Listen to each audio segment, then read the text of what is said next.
Hello and good evening, everybody. Welcome back to the Green Pass Gaming Weekly Podcast. I'm actually the co-host, Puxley, speaking in today. Flap was a bit bogged down during the week with the topics, so I had to help put those together. And then we thought, let's run with it, and then I'll be trying to drive this show a little bit today and then seeing what we can get out of it. So this week, of course, was the Game Awards, and we're here to talk everything Game Awards because there was a lot of stuff that was revealed to us, new and current stuff. And of course, we had the main category awards themselves. And interestingly, we saw a lot of stuff with the Microsoft flag on it today. So we're going to be jumping into some of that later into the show. But I guess, as always, at the start of the show, I shall introduce everybody. So, yes, the main host of the show is the second in command tonight, I think. So, Flap, welcome to the show. Yeah, thank you. Yeah, it's a bit peculiar, isn't it, being at this side of the flight control deck? But yeah, no, looking forward to it. I thought we'd shake things up a little bit. And like you say, I've been a bit smashed at work this week. So very grateful for you putting the show notes together and stuff. And yeah, like you say, if you're putting the show notes together, you might as well have a go at the flight deck and drive the show, man. I mean, you're more than capable and it's going to be a great show. And we've got some fantastic elements of the Game Awards to talk about tonight, and we've got a fantastic crew as always with us. Unfortunately, no VJ. He's not able to make tonight, so sending out best wishes to VJ and stuff. But yeah, it's going to be a good one. Yeah, I hope he does well. As you say, VJ unfortunately can't make it, but we have got our two, I suppose, almost regular guests that we have on now. Love having these guys on as always. I'll do a very quick introductions and seeing what we've been playing because we've got quite a lot to dive into tonight, I'd argue. So to start off with, Luke Steele, we have again onto the show. How are you doing? Yeah, I'm well, thanks, folks. Yeah, thanks for having me back on. It's been a good week. Well, an interesting week for gaming, and Game Awards have been part of that. So really delighted to be here and talk about it. Yeah, fantastic. I say I always see it as get to this end of the year, and it kind of feels like game announcements and game news is always drying up, and it's just kind of looking forward to Christmas. But then this is I always see this as like the second E3, and I quite enjoyed what we saw tonight. So again, I'm looking forward to jumping into these topics. Again, and lastly, but definitely not least, as always, we have Scott SX2 into the chat. How are you doing? Evening, Pux. Evening, everyone. Thank you very much for having us again. I'm doing very well, thank you. How's things going so far, Pux? How are you feeling about the change of roles tonight? A bit nervous. I'm not going to lie. I've not really done this before. You're doing great, again, we do love just talking games, and that's all I want to do tonight with you guys. So, again, got a lot of stuff to talk about. I will do a very quick run for actually as to what each of us have been playing, and I think I'll start from top to bottom. So, Flap, anything in particular you've been playing this week? Yeah, well, as always, I'm still grinding away at Valhalla. In all honesty, I've put probably about 87 hours now, coming up for 90 hours into Valhalla, and nice. I am getting some open world syndrome or fatigue, as it were. I'm about level 270, around that sort of thing. So most of the game's unlocked to me now, and I'm defeating enemies with kind of panache and style now. I'm actually starting to enjoy taking on some of the bigger bosses and things, some of the zealots, for those that have played it. I'm having an absolute great time. I'm just desperate to get it kind of in a position where I'm happy to put it down, because my copy of Cyberpunk 2077 turned up the other day, but it's a Christmas gift from my two girls, so I'm not allowed to play it until Christmas Day. So hopefully I'm going to get finished in Valhalla in the meantime, and hopefully Cyberpunk might be patched by then as well.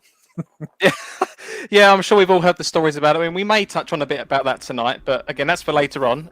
Luke, how about yourself? What have you been playing this week? So I have been trying to play Cyberpunk on PC, failing a lot of the time because it's quite atrocious in many respects. But even on PC, I thought PC was the best one. Nope, I mean it is the best one in terms of performance and looks by far. If you get if you've got the hardware to run it. But I've had this awful bug where the game just crashes randomly for no apparent reason, that's apparently going around multiple different rig configurations, so it's not something specific to my rig. It's just Cyberpunk being Cyberpunk, and it turns out that it doesn't like controllers at all, so it just crashes on my system if I try and connect a controller, so I have to keyboard and mouse it, which is fine because I normally would anyway, but occasionally I'll play with controller. So the bits I have played are brilliant, but yeah, it's a bit of a battle at the moment. So that I've also been playing Call of the Sea, which I think is on screen now actually.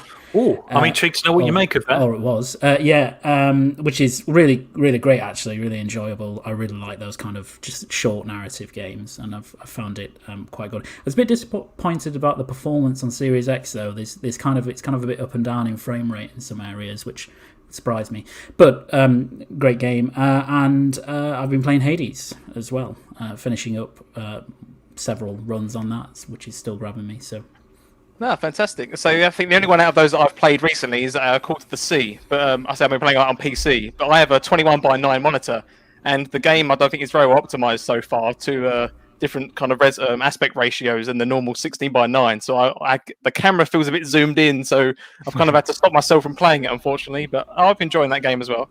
And finally, but definitely not least again, Scott, SX2, what have you been up to this week? Yeah, so speaking of Call of the Sea, that's been the thing I've been playing the most this weekend. Actually, I played a couple of hours today. I'm probably about 75% of the way through that. So obviously, if we do chat about it a little bit, try not to spoil it if I'm ahead of anyone. But mainly that, and also Dragon Quest 11 I've made a start on this past week. So a couple of games from Game Pass. Dragon Quest 11's I think meant to be about 50-60 hours. So I thought I'll tackle Call of the Sea before I go back to Dragon Quest. So I think it's only meant to be about 5 or 6 hours. So yeah, just those two at the moment, alongside my usual multiplayer suspects like Apex Legends, Rocket League, Call of Duty, and the like. So yeah, but really enjoying Call of the Sea. Actually, it kind of caught me off guard a little bit. I'd seen it somewhere at a Microsoft show, and I think it kind of looked a little bit like Sea of Thieves in terms of its art style, but I hadn't really paid it too much of attention. And then yeah, I thought I'll check it out. And really enjoying it so far. Are you guys finding the puzzles a little bit obtuse in some regards?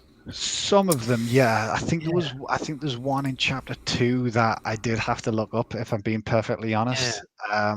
But I'm not that good. Well, maybe that's not the right word. I don't play an awful lot of puzzle games, so part of it was am I just not getting it? But somebody who was more maybe accustomed to puzzle games maybe pick up things that I didn't. But I did have to look up a bit on chapter 2.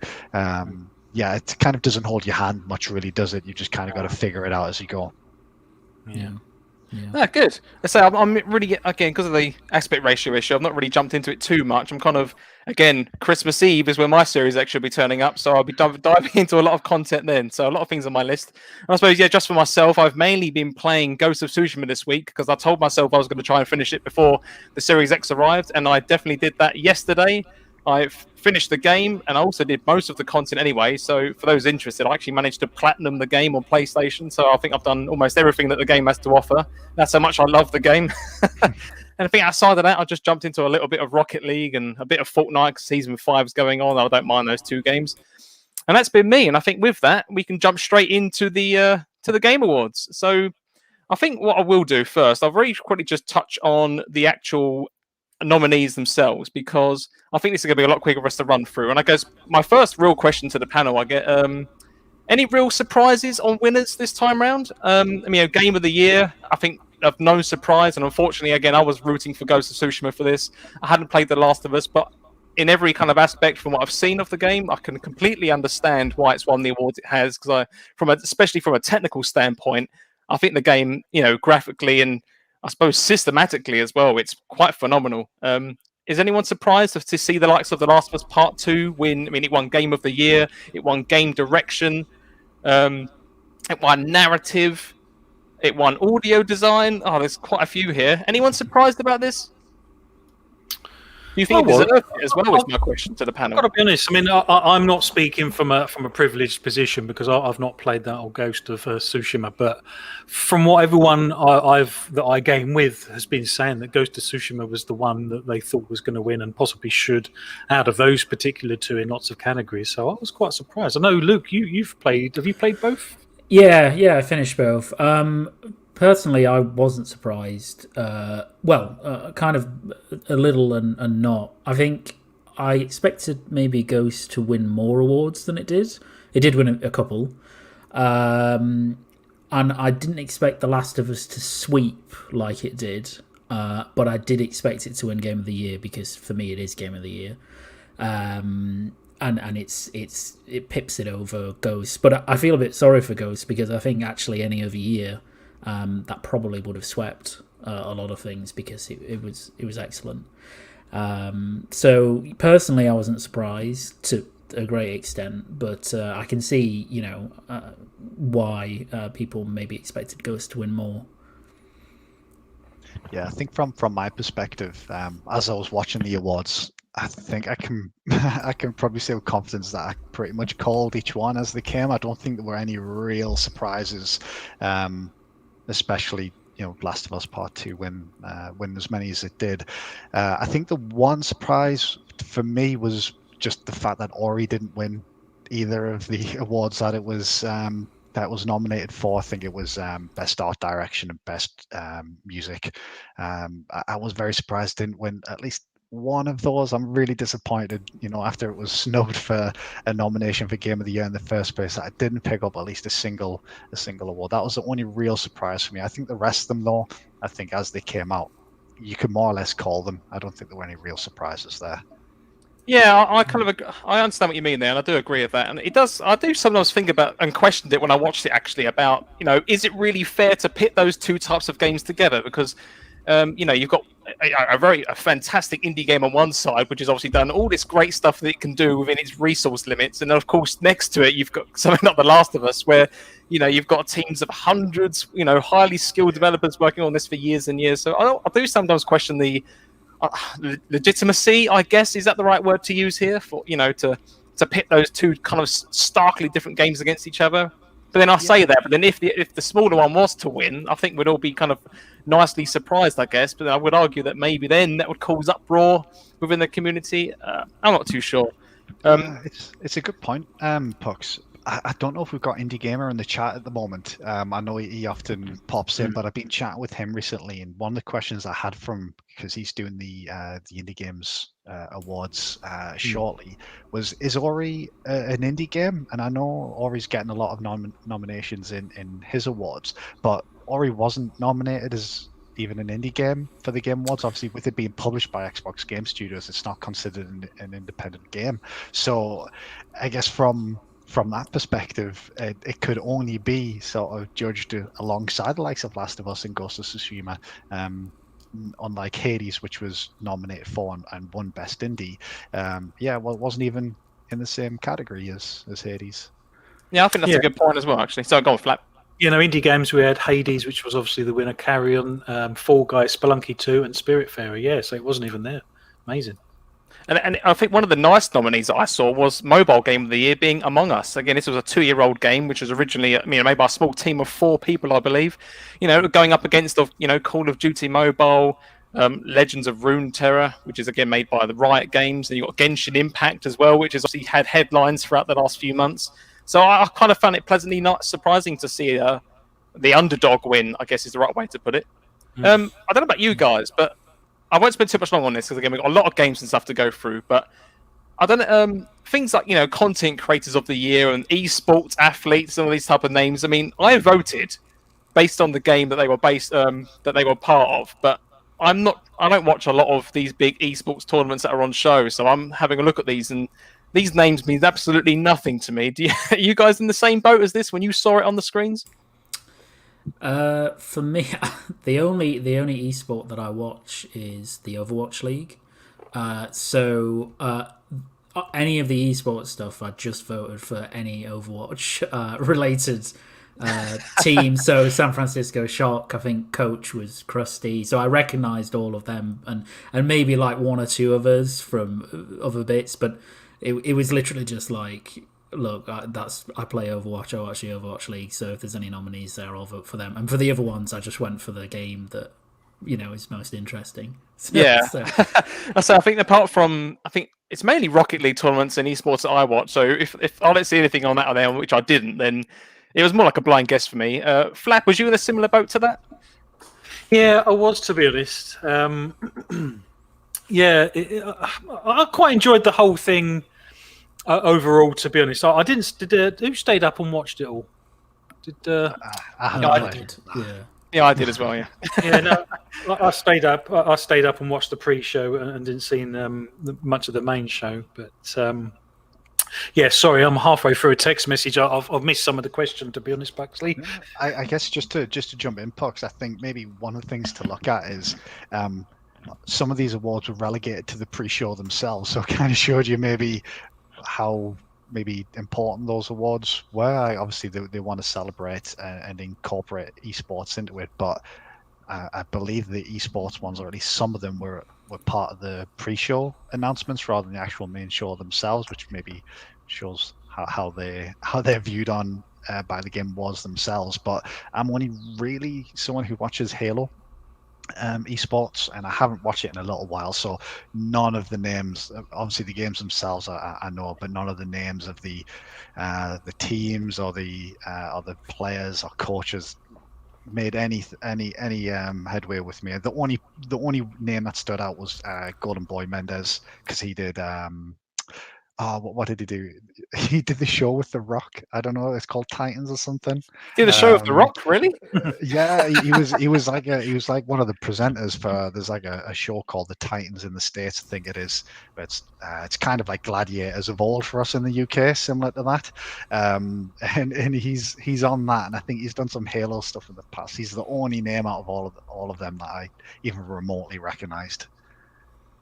I'll tell you what it did for me. It opened my eyes to how broad gaming is in general with regards to the esports and some of the categories that did pop up, because they're not in my sphere, my everyday sort of sphere of gaming and stuff. So it did kind of open my eyes to the broader aspect of gaming, to be honest. Yeah, I think that's a good point. I think that's what a lot of these game awards were about, weren't they? I think there was even a few segments in there which were, there was some, I call them political messages on there. Whether it's about supporting transgender and all the rest of it and all that kind of stuff. I think that was in there. And I think it's a good platform to raise that kind of level of awareness. And again, we saw a load of different adverts throughout the show, which I think advocated all sorts of different things, which I found really good. That's kind of what the amount of time I wanted to spend on that, because I think what we all really care about and want to talk about is the games that we saw. So I am going to punch through this in the order of which they were revealed, but I don't expect us to spend a big segment on all of it.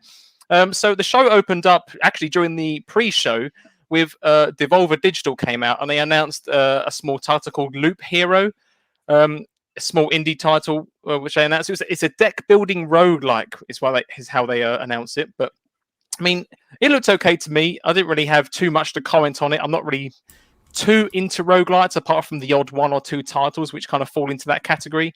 Does anyone else remember this game on the panel? Loop Hero. Again, it was announced during the pre-show, so I wouldn't be surprised if you don't know what I'm talking about here. Yeah, to be perfectly honest, Pox, I don't remember this one at all. I think looking at the list I've got in front of me here, there was a lot of games that were shown or announced. So there was a lot jam-packed into that 3.5 hours, wasn't there? So unfortunately, that one doesn't ring any bells, I'm afraid. Yeah, no, that's perfectly fine. I thought that'd be the case. It's a few of these ones I'm just going to roll through very quickly. So, and the second one announced was a game called Tachia, I think is how you announce it. It kind of reminded me of Breath of the Wild and Mario Odyssey kind of put into one. And you play I believe, some small Hawaiian girl on an island. That looked quite interesting. Oh, yeah, I remembered that one. Yeah, it was quite colourful art style. Definitely, very, very much an indie title, I believe. That kind of looks okay, didn't it? I thought it looked alright. It's got some sailing elements in there, similar to other titles which do the same thing. And then, more interestingly, part of the trailer actually did remind me of the original Breath of the Wild trailer, which originally I was wondering if this was almost like a clone. And I thought, it's not a good name to use because people take their inspiration from somewhere. But when it looks like a carbon copy, I don't want to diss it, but it does make me question it. But it kind of opened up a little bit, and it looks quite interesting. It had some Moana vibes going on. Yeah, it was just flap. It definitely had Moana vibes. So I really like the look of that one. Moving on again, we had a Sea of Solitude coming to Nintendo Switch. Again, I've not played this game, but I heard it's got good reviews. That's coming on March the 4th, 2021. And then if you're into the Nier titles, we also got some gameplay for Nier Replicant. SX2, are you a fan of the Nier titles? I can't remember if you said in a few shows ago that you're into those or not. So I think a few shows ago that I was on, I think Flap had played it that week, and it was actually the showcase game that Flap had on, and we discussed it for a bit. And I've played maybe the first hour or two, but there was a few elements I just couldn't get into it. If I'm being perfectly honest, I really liked the sort of mashup of genres or different perspectives that it had. But I think the first main boss I came across, I got killed. I got a game over and I had to start again. I was just like, no, I'm not playing that again. So it's something that I do have installed and I do intend to get back to at some point, but I've not really had the chance to really to play it all the way through. Sure. Luke, are you in a similar boat to that, or do you like those titles? I love the Nier games. I think Automata was, I can't remember what year it was, if it was 2017 or 18, but it was my game of the year for that year. And it's an incredible experience. It is it's like super unique, and some people just will bounce off it, hard, because Yoko Taro is mental and the games are mental. But so Replicant essentially is a prequel, which came out way back when. It's a really cool game, but they've redone a lot of it for this kind of remaster / remake. So I'm really looking forward to it. But I think for people who just aren't into Nier, you'll probably look at it and be like, "What? Like, what's going on?" Yeah, I was kind of in that category a little bit. I mean, I've seen the previous titles and they didn't look bad. I just don't. I've never really given. It's just something I've never really given a proper chance. So you'd recommend it, would you? Yeah, no, I think it's one of those that you should try because the worst that happens is you just do a Scott and you put it down and you go, actually, probably not for me. But you might grasp onto it like I did and just it sweeps you away, and it does some really, really clever fourth wall stuff that reminds me a bit of kind of Kojima back with Metal Gear Solid, back in the day with the code on the box and all that kind of stuff. So it did some really clever stuff, which I won't spoil, but it's just a brilliant game. But it's not for everyone. Yeah. Okay, so if you're looking forward to that, that's April 23rd next year. That's due to come out, which is all good news. Sorry, 6-2, you was going to say something? Yeah, I was just going to say it's a shame actually, because I did actually enjoy the combat and the actual gameplay elements itself, but I think as the defunct jesters just put in the chat, I think maybe a lot of people would have been maybe put off by that first boss and having to redo it. But it's probably worth mentioning, I think it's got like 26 potential endings, and I think if you die at that first boss, that's one of the endings. So I guess I can say I did hit an ending of the game, if anything. Just 25 more to go. So yeah, I might go back to that at some point, because like I say, the gameplay itself and the combat and the switching of perspectives and switching to almost different genres was actually pretty cool. It was just that one frustrating element that kind of put me off. And when you're playing so many different games, it's very easy to just sort of put something to one side and then not touch it again. Flap, are you of a similar mindset to Nier? Have you played these titles before? Because I know these have a kind of a nice cult following, and our chat seems to really like the game, from what I can tell. Yeah, you know what? I'm guilty of probably not giving it enough time. A little bit like Scott, I guess, to a certain degree. I picked it up and did some gameplay on it, and I loved the opening sequences where, like I say, I think it starts as a sort of top-down shooter, and then it sort of turns into a twin-stick shooter, and there's some side-scrolling bits, and it ends up as a sort of open-world RPG. And there's some sort of difficulty curves that you've got to overcome and stuff. And unfortunately, how these things work. You get a great game and everyone's talking about it, but you just don't have that sort of space or capacity in your sort of gaming life because you're busy playing something else, and unfortunately sometimes you just never end up catching up with these games, and before you know it, the sequel's coming along or whatever. So it was a little bit like that for me, to be honest. I think we're all guilty of being in that boat. I think a big title in the last kind of decade has been The Witcher 3, which is a title I never really managed to give the time of day. And I think the few times I did jump into titles like that, I just struggled to play because there was always something else that I was occupying my mind prior. So, well, isn't that the beauty of backwards compatibility that Xbox are trying to do? Because, like you say, you're now going to play the best version of that game, obviously outside of PC, that you possibly can on console. Yeah, very true. And I think again, I coincidentally mentioned The Witcher 3. I think that is on Game Pass as well, isn't it? And you get the latest versions of that, which is also exciting. So the last title that was part of the pre-show was a game called Century Age of Ashes, which is basically you flying around as a dragon in PvP combat. And this is something I think we'd seen this prior, earlier in the year, but I'd seen it. Obviously, it came up yesterday. It's due out in February 2021, and I saw the trailer for this, and I was actually quite surprised by it. I thought it looked quite interesting. I mean, the concept of dragons versus dragons is, I think, something that's been done a number of times in the past. But when I saw the gameplay, I thought it looked pretty good. What do you guys? Flap, did you see this one? I know you was waiting for this. No, I didn't. To be honest, no, I wasn't really. You know what? It's the pre-show. I didn't pay much attention to. I've got to be honest. I'm not a massive fan of the host of the pre-show, and I know she kind of popped in. She grates on me a little bit, if I'm completely honest. So I didn't give it my full attention, and that's probably bad on me. But yeah, it was really the main show that I kind of sunk my teeth into because I knew that's where the juicy news was going to be. To be honest, so. Yeah, I can't remember too many games from the pre-show, in all honesty. And I suspect most people is probably the same, in all honesty. Yeah, I mean, that's why I'm kind of rattling on through them relatively quickly, because we've got a lot of juicy stuff. And you know what? I do want to move this on to the beginning of the main show now, which is the main stuff the large majority of us, I would believe, care about. And if you are a Smash Bros. Fan, as I am, you might have been very pleasantly surprised to see that Final Fantasy Sephiroth has been introduced as the next fighter as part of the Smash Fighters Pass. Do we have any Smash Brothers fans on our panel here? Luke or SX2, are you Smash Bros fans? I am. Yeah. I thought it was brilliant. I always just love the way that the reveal characters in general for Smash Bros. It's always just really good fun. It doesn't even matter if you don't like the character. They're just like brilliant reveals, and I mean, I love Final Fantasy VII and Sephiroth, so I just thought it was wonderful. It was a great way to start the show. Yeah, I completely agree with that. And again, I think throughout all of the opening cinematic of this part, I remember constantly looking, thinking, who is it? Who could it be? And then until it zoomed in right at the last moment, I was, oh my god, I can't believe it. So I thought that was very good. SX2, are you a fan of that? Yeah, big fan of Smash Bros. I think just to touch on Luke's point there, I'm not actually that bothered about the character himself being in Smash, but I just love Smash reveals.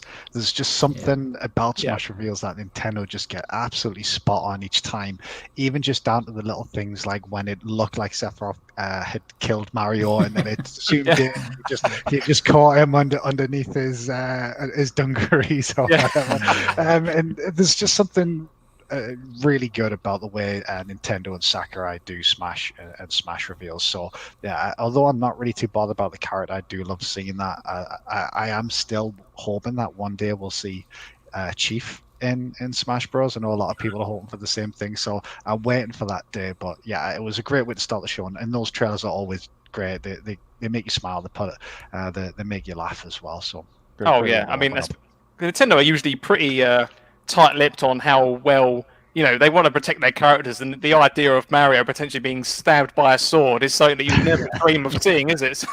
But just things like an opening cinematic to see that, I think is fantastic. When you saw that silhouette, it's like, surely not. What have they done? And then obviously it becomes apparent. Oh, that is very, very clever. Well, I think it's funny as well, in that moment of the cinematic, just to quickly touch on it, that's when Cloud comes in and they kind of clash, and then there's like a sword swing afterwards, and then Mario goes flying. And I think there was somebody who drew a picture that off the camera, when they've got that kind of sword-to-sword clash, Mario is technically still hanging on the edge of that sword and then gets flung away, which I found quite funny.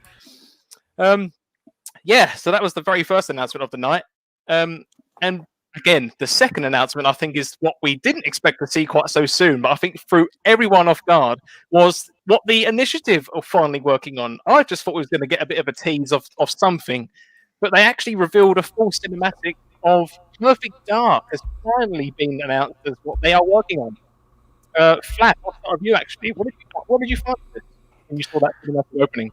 Well, we kind of mentioned about whether the initiative were going to show off what they've been working on all this time, and I'm really pleased to have seen it here actually, because I think there's no way on earth Xbox could ever obviously match what they did last year at the Game Awards and stuff, and I think this is possibly one of the big hitters they could have done at the Game Awards, and I'm really pleased they took this opportunity to show it off, because Jeff Keighley, I'm not a fan of Jeff Keighley, if I'm completely honest.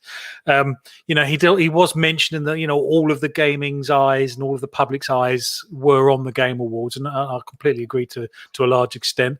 And what a great platform to launch something like that. And when we first even saw the inside of the studio shots, I knew that it was the initiative. I kind of recognized it from before, and obviously Daryl Gallagher and all the interviews of the sort of dev leads and stuff. And it's a really interesting. What did they call it? An eco? What did they call it? Is it eco sci-fi? Eco sci-fi. That's it. So it's really interesting that they're kind of redefining a genre, I guess, to a certain degree. It's going to be an interesting one to see how it plays out. I'm not a huge fan of the original, not because I didn't like it, but because I came to it far too late. And as I've said before, if you pick it up now for the first time, the original ones, it hasn't aged particularly well, to be honest. So Joanna Dark and the Perfect Dark universe is something that's new to me, but the amount of hype that exists around it's, I've kind of jumped on the bandwagon. I'm really excited for it, and I thought it looked really good. Yeah, no, I completely agree with that. Luke, did you jump on the hype when you saw this? Were you happy to see the Perfect Dark reveal finally? Yeah. I mean, it's been rumored for so long that it was, I think, just nice to have it confirmed. And I really like, as has been said, the eco sci-fi approach. I thought that was I think that's a really clever, more interesting way to do a game like this. I'm happy that they're working on it. I mean, it's going to be a while, right? It's going to take quite a couple of years for this to kind of surface. But it looks, at least the concept is great. Big fan of Perfect Dark, not Perfect Dark Zero. That was atrocious. So try and get that out of the system with, kind of a big budget Perfect Dark. I just really like the way that they did the trailer and kind of building up to the reveal of what it was as well. I thought that was clever. But I mean, I think as Flap said, as soon as I saw I think it was Drew Murray, who's the lead designer, I was like, oh, it's the Initiative's game. So you kind of knew where it was going, and then for me, I expected it to be Perfect Dark, but I watched it with my partner, and she was like, "Oh, I've got no idea what's going on here." It's really nice, the Joanna Dark reveal right at the very end, wasn't it? Yeah, it was cool. It was really cool, and I'm glad that they finally kind of got it out there, and it's going to be really interesting to see what it looks like, when we actually see gameplay, etc., whenever that may be. Yeah, I mean, they did say, I think it's still in very early development, so I can't imagine we'll see this until at least 2022 at the earliest. I can't even if that, maybe 2023 release, but I suppose we're still to know that. SX2, were you of the same feelings on that? Yeah, I'm going to actually disagree with Luke, though, because I don't know if it was maybe my age at the time, but I loved Perfect Dark Zero. I really, really enjoyed that game when it came out. But I think... You're wrong, Scott. Well, it's fine. we could agree to disagree on that one. I thought it was a great reveal. I think it is one of those things where it is so far out, but it was a great opportunity to finally show it. I think, obviously, it's been rumored for some time now, so it's good to get that... I guess confirmation. I think a few little other details came out as well. It's going to be first person. I think a lot of the rumors before the official announcement were that it was going to be third person, and people were often thinking, is this going to be like their Uncharted or their God of War? And it seems like it's going to be a first person game, which obviously traditionally Perfect Dark games have been anyway, so there's probably no surprise there. But yeah, I really can't wait for this game. It's gonna be, well, I would hope it'd be fantastic. If you look at the talent that studio's got, I'm pretty sure internally, but also just gamers will have quite high hopes for that game. Yeah, go on. Can I share Shizno and Shizno Elite and Guy Anonymous's comments here, though? Because I completely agree. I picked up on this. Jeff Keighley couldn't really. He delivered the news of this Perfect Dark game so flatly and so, with no excitement whatsoever. And okay, he might not be the biggest Xbox fan and stuff, but it's still quite a big deal. And it was just so straight laced how it was done. He seemed much more excited about Back for Blood than he did the Perfect Dark thing. And yeah, did anyone else pick up on that? Was that just me? I did, yeah. I think at the end of it, didn't he? He said something on the lines of, and I'm paraphrasing here. It was like, "And quickly moving on," or something like that. He was very obviously keen to move on to whatever the next bit was. And in my opinion, Perfect Dark was probably the biggest reveal the show had, at least in my opinion. I think some people may argue that the one at the end, which we'll get to later, but as we discussed in the pre-show, we kind of already knew that. So I think, in my opinion, Perfect Dark was probably the biggest reveal that they had of the night. I don't know if anyone else has maybe any other thoughts on that, but just to move on from it as quickly as he did was, yeah, I definitely picked up on that as well. I definitely did. I thought that was a bit disrespectful, in all honesty. Yeah, I didn't quite pick on it straight away. I mean, I did later into the show. I kind of did start to notice, but then I wasn't sure whether or not it was just him being him and just kind of passing off every other game. Because I think after every announcement, it was always, "Yep, that's awesome," and next, kind of, as you say, very quickly moved on. I didn't quite clock that that was mainly on the Xbox titles, but maybe I'll have to go back and watch some of the parts to see for myself. Though Sydney also did it after the Game Pass reveal as well. They didn't even mention it at the end of the trailer. Just moved straight on with the next section, something about TikTok or something very unimportant. Even though we'd just revealed, all of the Yakuzas were coming and Skyrim and all of those sort of things. Really disappointing, to be honest. Yeah, you know what? That's so. I didn't see the point of that small segment that they kept throwing in there about. Was it an Instagram filter or something for the Game Award? It was like, does anyone really care about that? Anyone over the age of 8 care about that? I think one, for me at least, it was like, well, who cares? But two, they said, "Oh, let's see what you guys have been up to," and then it was literally about 2 seconds of one person, and then it was just gone. It was almost as if to give that woman some airtime, and then they just kind of threw it back to Jeff. Is how I kind of saw it, which I thought was quite bizarre. So the next title, I don't want to move this along. The next title really excited me as well, because I kept screaming to myself throughout the whole cinematic part that this has to be Left 4 Dead 3. Even if it's not Left 4 Dead 3, it looks so close to Left 4 Dead 3, it might as well be. And it was revealed to be Back for Blood, finally revealed. And this is actually from the creators of Left 4 Dead, Turtle Rock, working on this, coming out June next year, 2021.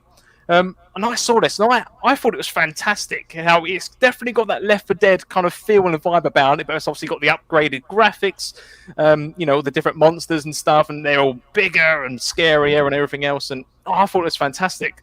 Scott, did you like that game reveal? Are you into Left 4 Dead?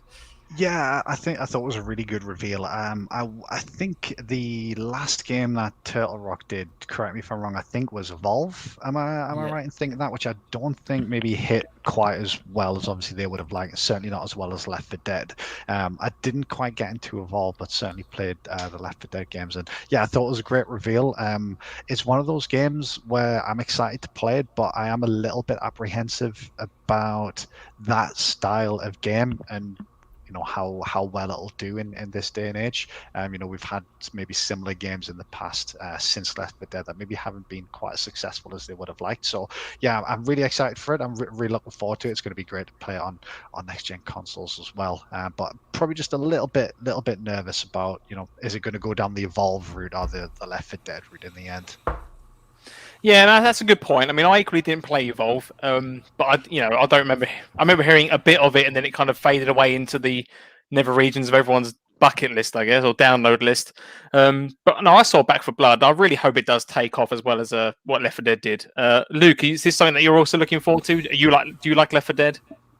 Yeah, love Left 4 Dead, and I've been wanting to see this kind of gameplay wise for a while, so I was really happy that they showed it off. I think it looks great. I mean, it just looks like a new Left 4 Dead game, and that's all I ever wanted, really. I think the good thing about Left 4 Dead, in a way, is that it's so generic in many respects that you can do a really good version of Left 4 Dead without being Left 4 Dead, and having the old developers on it and making the game is as close as we'll get to a proper sequel for Left 4 Dead 2. until Valve decided they'd like to make one. So, I thought it was brilliant, and I signed up for the alpha as well, which is coming to PC soon, I think. So I'm hoping. I'm yet to do that myself. Yeah, I might have to do that as well. Flap, do you like those games as well? Is this something that you are looking forward to? Yeah, I am actually. I thought it looked very good, and I'm actually looking forward to you getting your Series X so we can play it together as well. In fact, how cool would it be if all four of us could play that game and do some very cool. Yeah. And stuff. But yeah, no, I am looking forward to that. It did look good. It ticked a lot of the sort of nostalgic boxes, and I think it's a tried and tested formula, and it looks like they're sticking with it. So no, I was really pleased to see that. No, that's cool. Yeah, I think chat as well. Please let us know what you thought of the current reveals at the awards. And yeah, again, let's do some shouts to the chat. They've been pretty. Yes, my first time on this driving the seat. This is something I've neglected, so I apologise, chat. Thank you all for tuning in as always. I've got some names here. So we've got Shizno Elite, Guy Anonymous, Pong Soul, Wakanda, Dragon Wolf is here. God, there's so many different names I'm seeing. Meisuko is here. Dufeng Jester, Assassin Looper, Imolstein, Morian the Mad. Oh man, there's so many. Black Card, yep. Who else do we have? I just saw another name. It's just disappeared. A few new names in the chat tonight, I think, as well. Maybe. Yeah, I've seen a few names again. Thank you for tuning in if you are new to the show.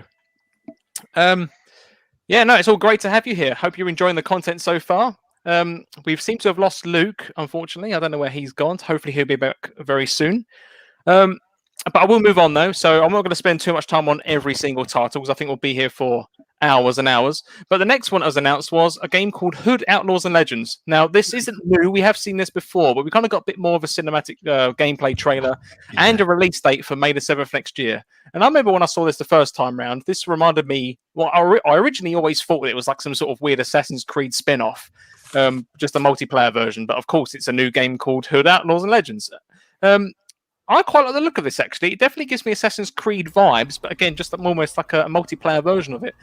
Flap, do you have any particular thoughts on this title? Yeah, I do. I kind of feel sorry for them because it for me, it just looks like a clone of Valhalla, to be honest. I was really surprised at how close sort of artistic styled it was to Valhalla and stuff, and the runes and the fighting and the sort of scenery and stuff. So I mean, if it's more of the same, then brilliant. But I'm quite looking forward to it, actually. And to be honest, by the time it comes out, I will probably I will be done with Valhalla and can move on to that one perhaps. But that's got me intrigued. And like I said, I don't know who it's by. Who's the studio? Do we know? Oh, I don't. Do you know, Scott? Sorry, I don't have the name in front of me. I think it's Focus. Is it Focus Interactive? Yeah, they lots of stuff, wasn't it? I'm looking forward to that. It's just going to be intriguing to know the sort of the story behind it and how it's all going to sort of bolt together. Oh, sorry, have we lost someone? I thought my audio just went then. No, you're still there. Oh, sorry. Okay. Scott. Sorry. Do you like the look of this game as well? If I'm being perfectly honest, Pucks, it's kind of one of those games where I looked at it, I was like, it just looks like Assassin's Creed, and I kind of tuned out a little bit. If I'm being perfectly honest. It's become similar vibes then. Yeah, I'm not really into sort of Assassin's Creed myself. I know a lot of people are having a lot of fun with Valhalla, and when I saw it, obviously it's not the same. It's predominantly a multiplayer game, isn't it? So it didn't really catch me, if I'm being perfectly honest. Obviously it was one of many things that we saw, so it might be something I check out a little bit closer to launch. Actually, I predominantly play multiplayer games, so I'm always up for trying multiplayer games, so I might check it out. But admittedly, when this trailer was on there, I kind of maybe glanced away, looked at my phone for a little bit during this one. So yeah, it seems like one of those games where I like the look of it, but then will I actually end up jumping onto it because there's so many other titles coming out? I think that's but then that's a global problem, I think, for any gamer out there, isn't it? You always have a bucket list that you can never, or a backlist, I should say, that you'd always want to go back to. How about if it comes to Game Pass? If it comes to Game Pass, I'll definitely check it out. I think that's the thing. And I know it's sort of a general topic, but like, Game Pass has really opened my sort of, mind up to new genres that I wouldn't normally play. Like we were discussing at the beginning of the show, Call of the Sea. I would never have checked that game out if it wasn't on Game Pass. I'm in the middle of Dragon Quest, which I probably would have picked up anyway because I like JRPGs, but I would never have said, right, I'm going to put that down to pick up Call of the Sea. So yeah, if it does, it's something that I might check out. But yeah, it's just 2021 is going to be massive, absolutely massive for games, and I don't know how I'm going to have time to fit them all in. Yeah, I think that's the problem with the Game Awards, though, isn't it? Like, we see all these great titles, and most of them are coming next year, and it just makes you wonder that next year is going to be fantastic. Yet again, you always worry about, well, what do I play? What do I prioritize? But again, every gamer's problem.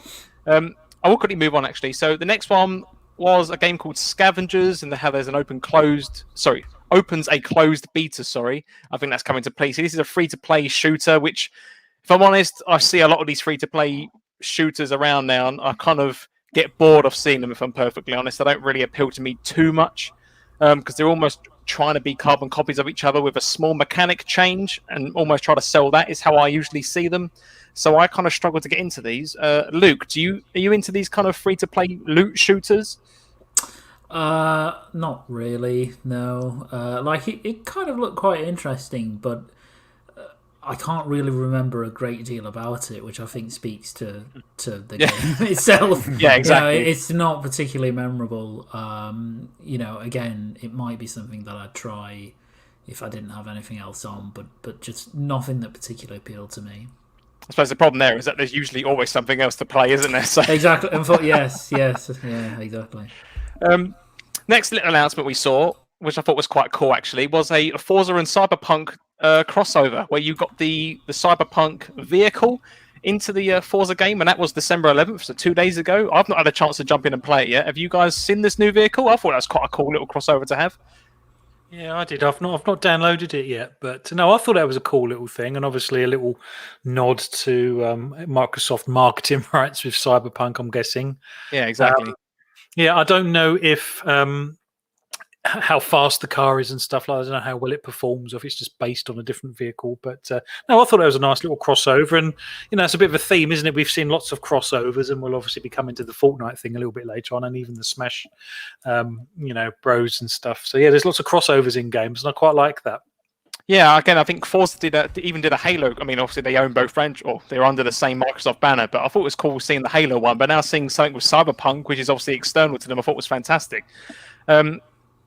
Scott, are you a Forza fan? Did you like this little kind of nugget treat to your Forza experience? yeah, really big fan of Forza. I haven't checked it out just yet. The thing that I think is pretty cool, though, is just to see these little crossovers with Microsoft. Now, I'd love to see them do it a little bit more. I mean, they are doing it a fair bit now, actually.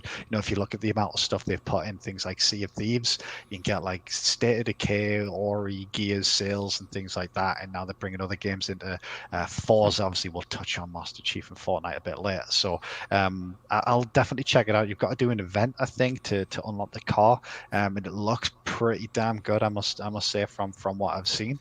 So it's pretty cool, and I would love to see them do more of this crossover style thing within their own games. Obviously, it's great, them being in Fortnite and things like that, but seeing it within their own game, I mean, it's not like these days they don't have the IP to do it. So yeah, it will be great to see a little bit more of that from Microsoft, I think. Yeah, I think that's what's so good about again, we argue that they have, so many RPs under their banner now, under Microsoft Studios, but I think that gives you the leverage to do these kind of crossovers. And I think whether you're fans of the franchises or not, I think it's just fantastic to see these different crossovers, because I think it just adds a bit of uniqueness to those kind of games, especially when you say got something like Halo coming into other titles and Master Chief. And I think, again, I mentioned it before, that Halo even had a crossover event in Forza, which I played, and you kind of driving around on a Warthog in the Forza universe, which was quite bizarre, but I think they were all fantastic.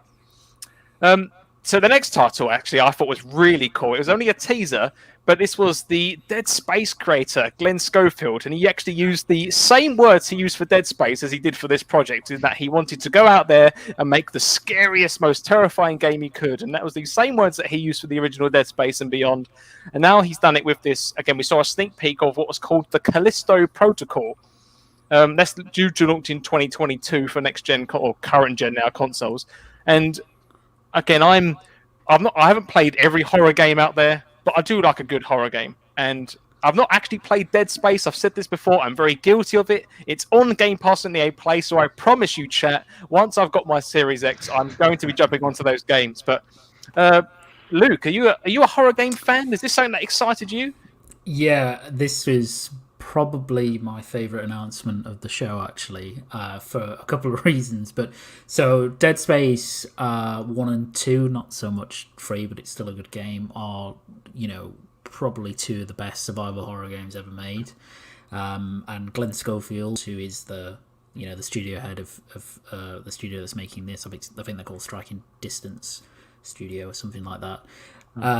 Is heading up the project, which everybody wanted him to do. It was actually really surprising, this announcement to me, because I don't know if his studio has been acquired by Krafton, or whether Krafton are just publishing the game.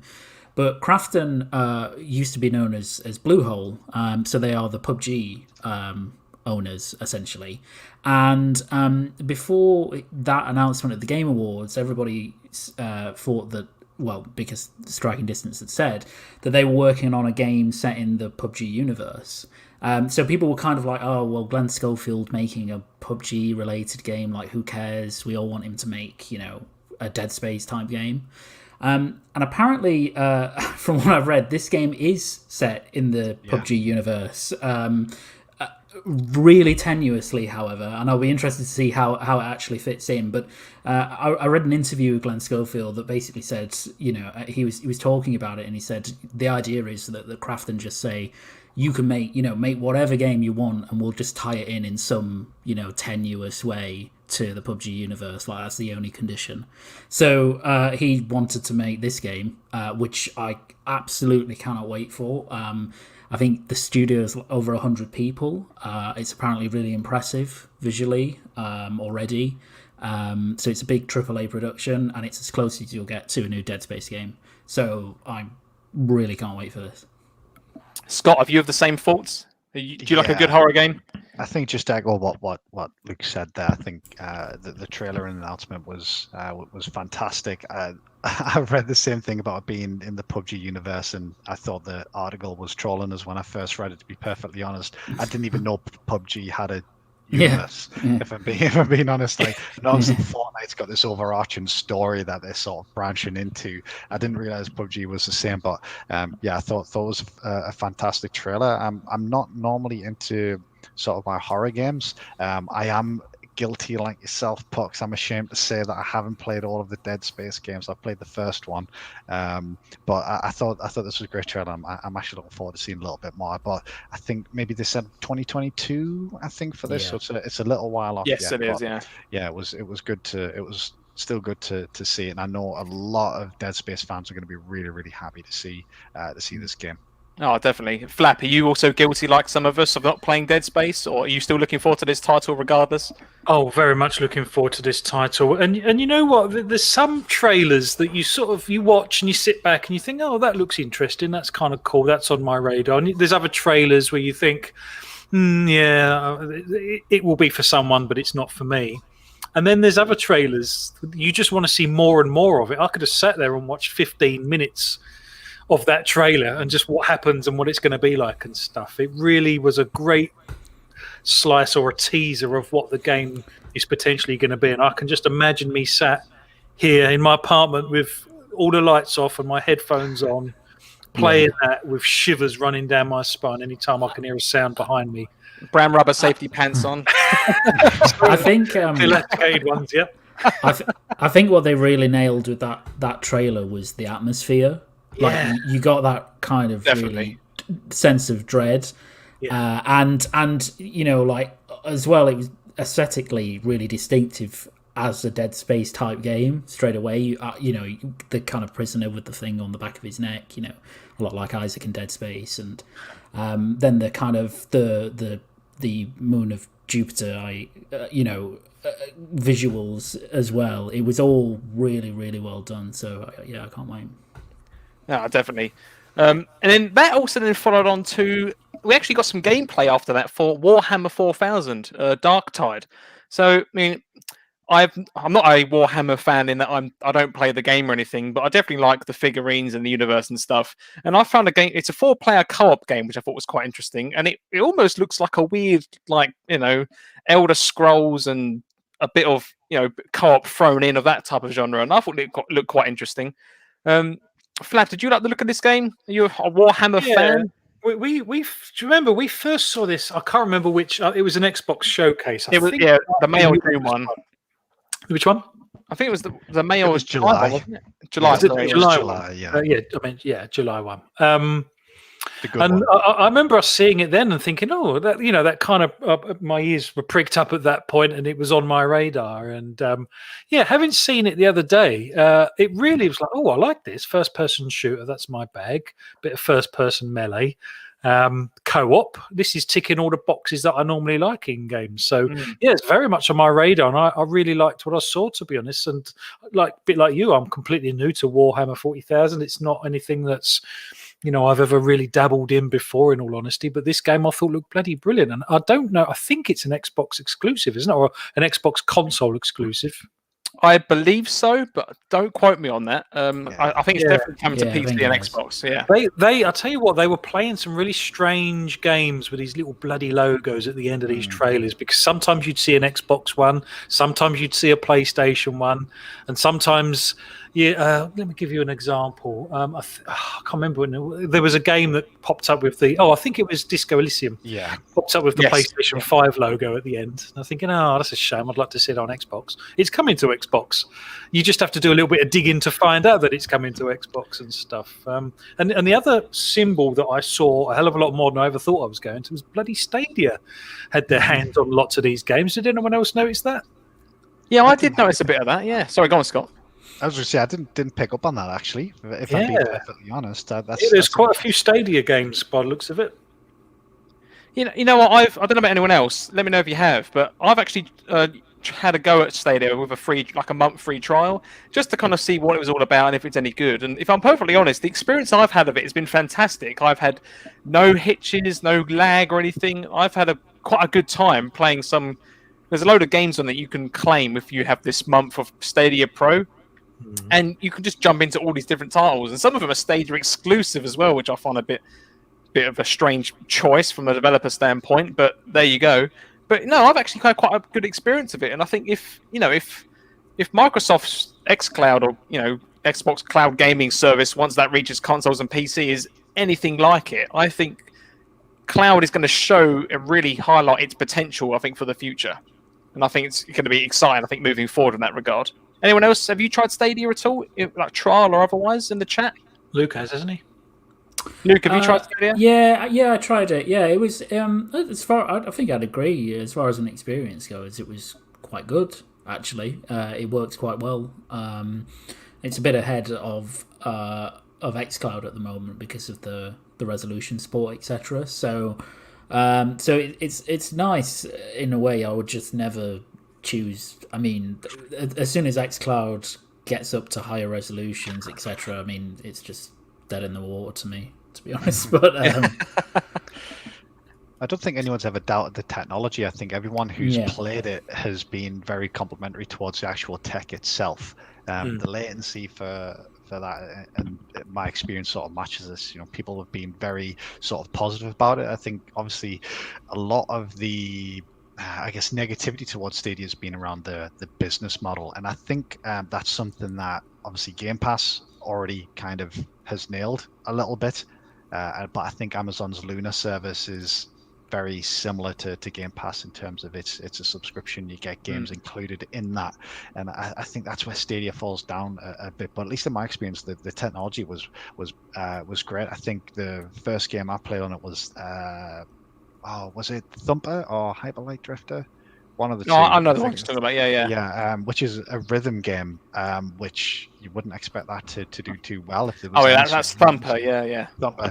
And I was pleasantly surprised, really surprised at how well it performed. But I wasn't going to continue my subscription because I wasn't going to then rebuy my games on Stadia that I can only play on Stadia.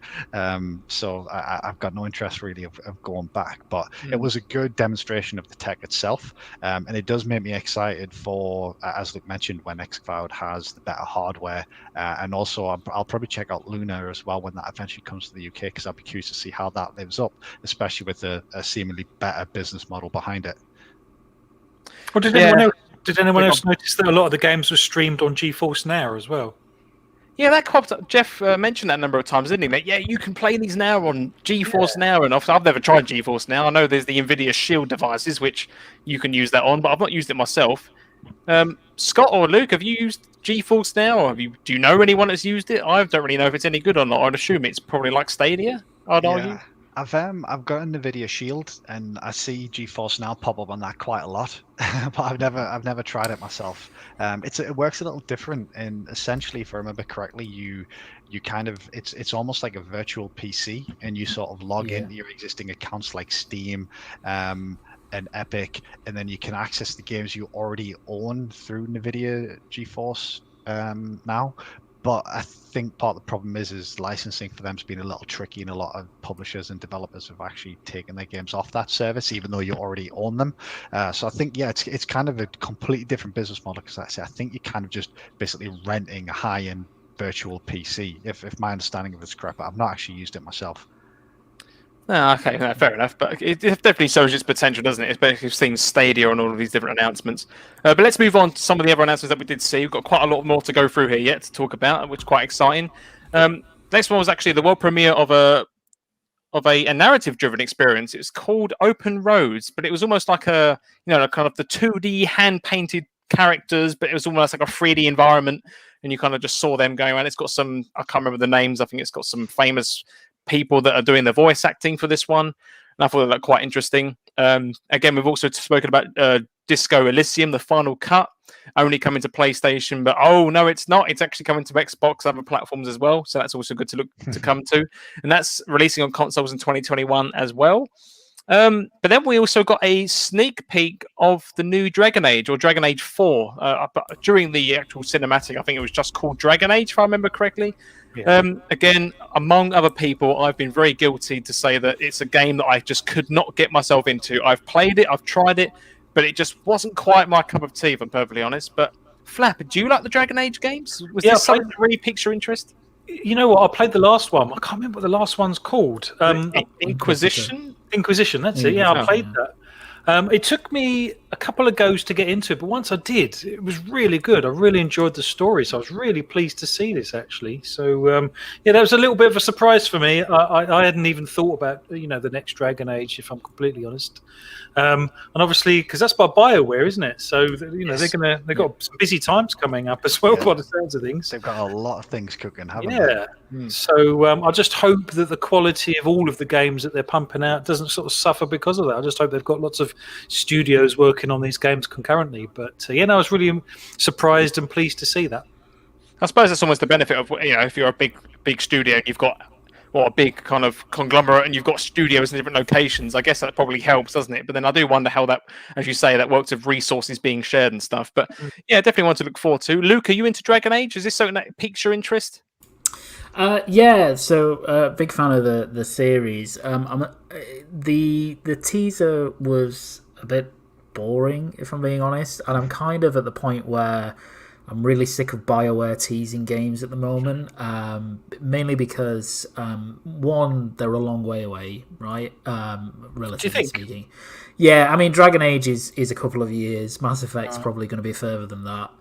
And it's just getting to the point where I don't really need to see a lot of teasers for these games. I'd rather them just kind of go silent and when they've got something more substantial to show it. Because if anybody remembers, they were at the Game Awards last year with Dragon Age. And they showed a kind of development trailer with little tiny bits of prototype work and kind of work in progress environments, and it looks quite nice. But I think when you say you're going to have a look at Dragon Age, you kind of go into it and expect something a bit more than what we got. I think, which was just basically here's a setup for the story that kind of everybody knew was coming, except for the fact that they've oddly changed. So Inquisition had some DLC, and its final piece of DLC focused quite heavily on how the future of that world would go, and the main enemy antagonist in that is called Solus, and he is in the new Dragon Age game. He seemingly the antagonist of that. But the whole point of the ending of the old ones was or the last DLC for Inquisition was that you as the Inquisitor would kind of choose where you would go with Solus in the future, i.e. it was trying to set up the future games. But it looks like the Inquisitor's not in this one now. It's actually a new protagonist. So it's kind of like that's kind of less interesting if I don't get... it kind of feels a bit more epic if you're continuing like a story from a past game and you could import your character and stuff, but it doesn't look like you can do that. So, I'm looking forward to it, but it's so early that I'm just getting tired of seeing it already, Again, it kind of goes back to the issue of especially when you see these teasers and just seeing so many different titles on show. Actually, there's always something that's going to take your interest and peel your eyes one way or the other, isn't there? Yeah. Next little title I actually quite the look of, and this is actually one from Sega. It's called Endless Dungeon. It's like almost like Diablo kind of isometrics camera down style.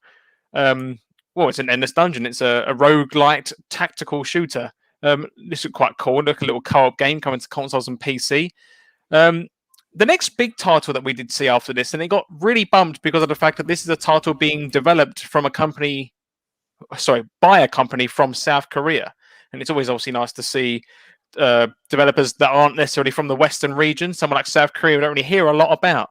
But they released what I would argue quite a long trailer to their game called Crimson Desert. And this was just under 5.5 minutes long. Now, I liked the look of it from the start. I thought the game looked interesting, an RPG, medieval RPG type game, open world action adventure type thing. But I kind of started to get bored of it after about 3 minutes in, and it went on for a further 2. Flap, what did you think of this game? Did you think it went on a bit too long? Do you like the look of Crimson Desert?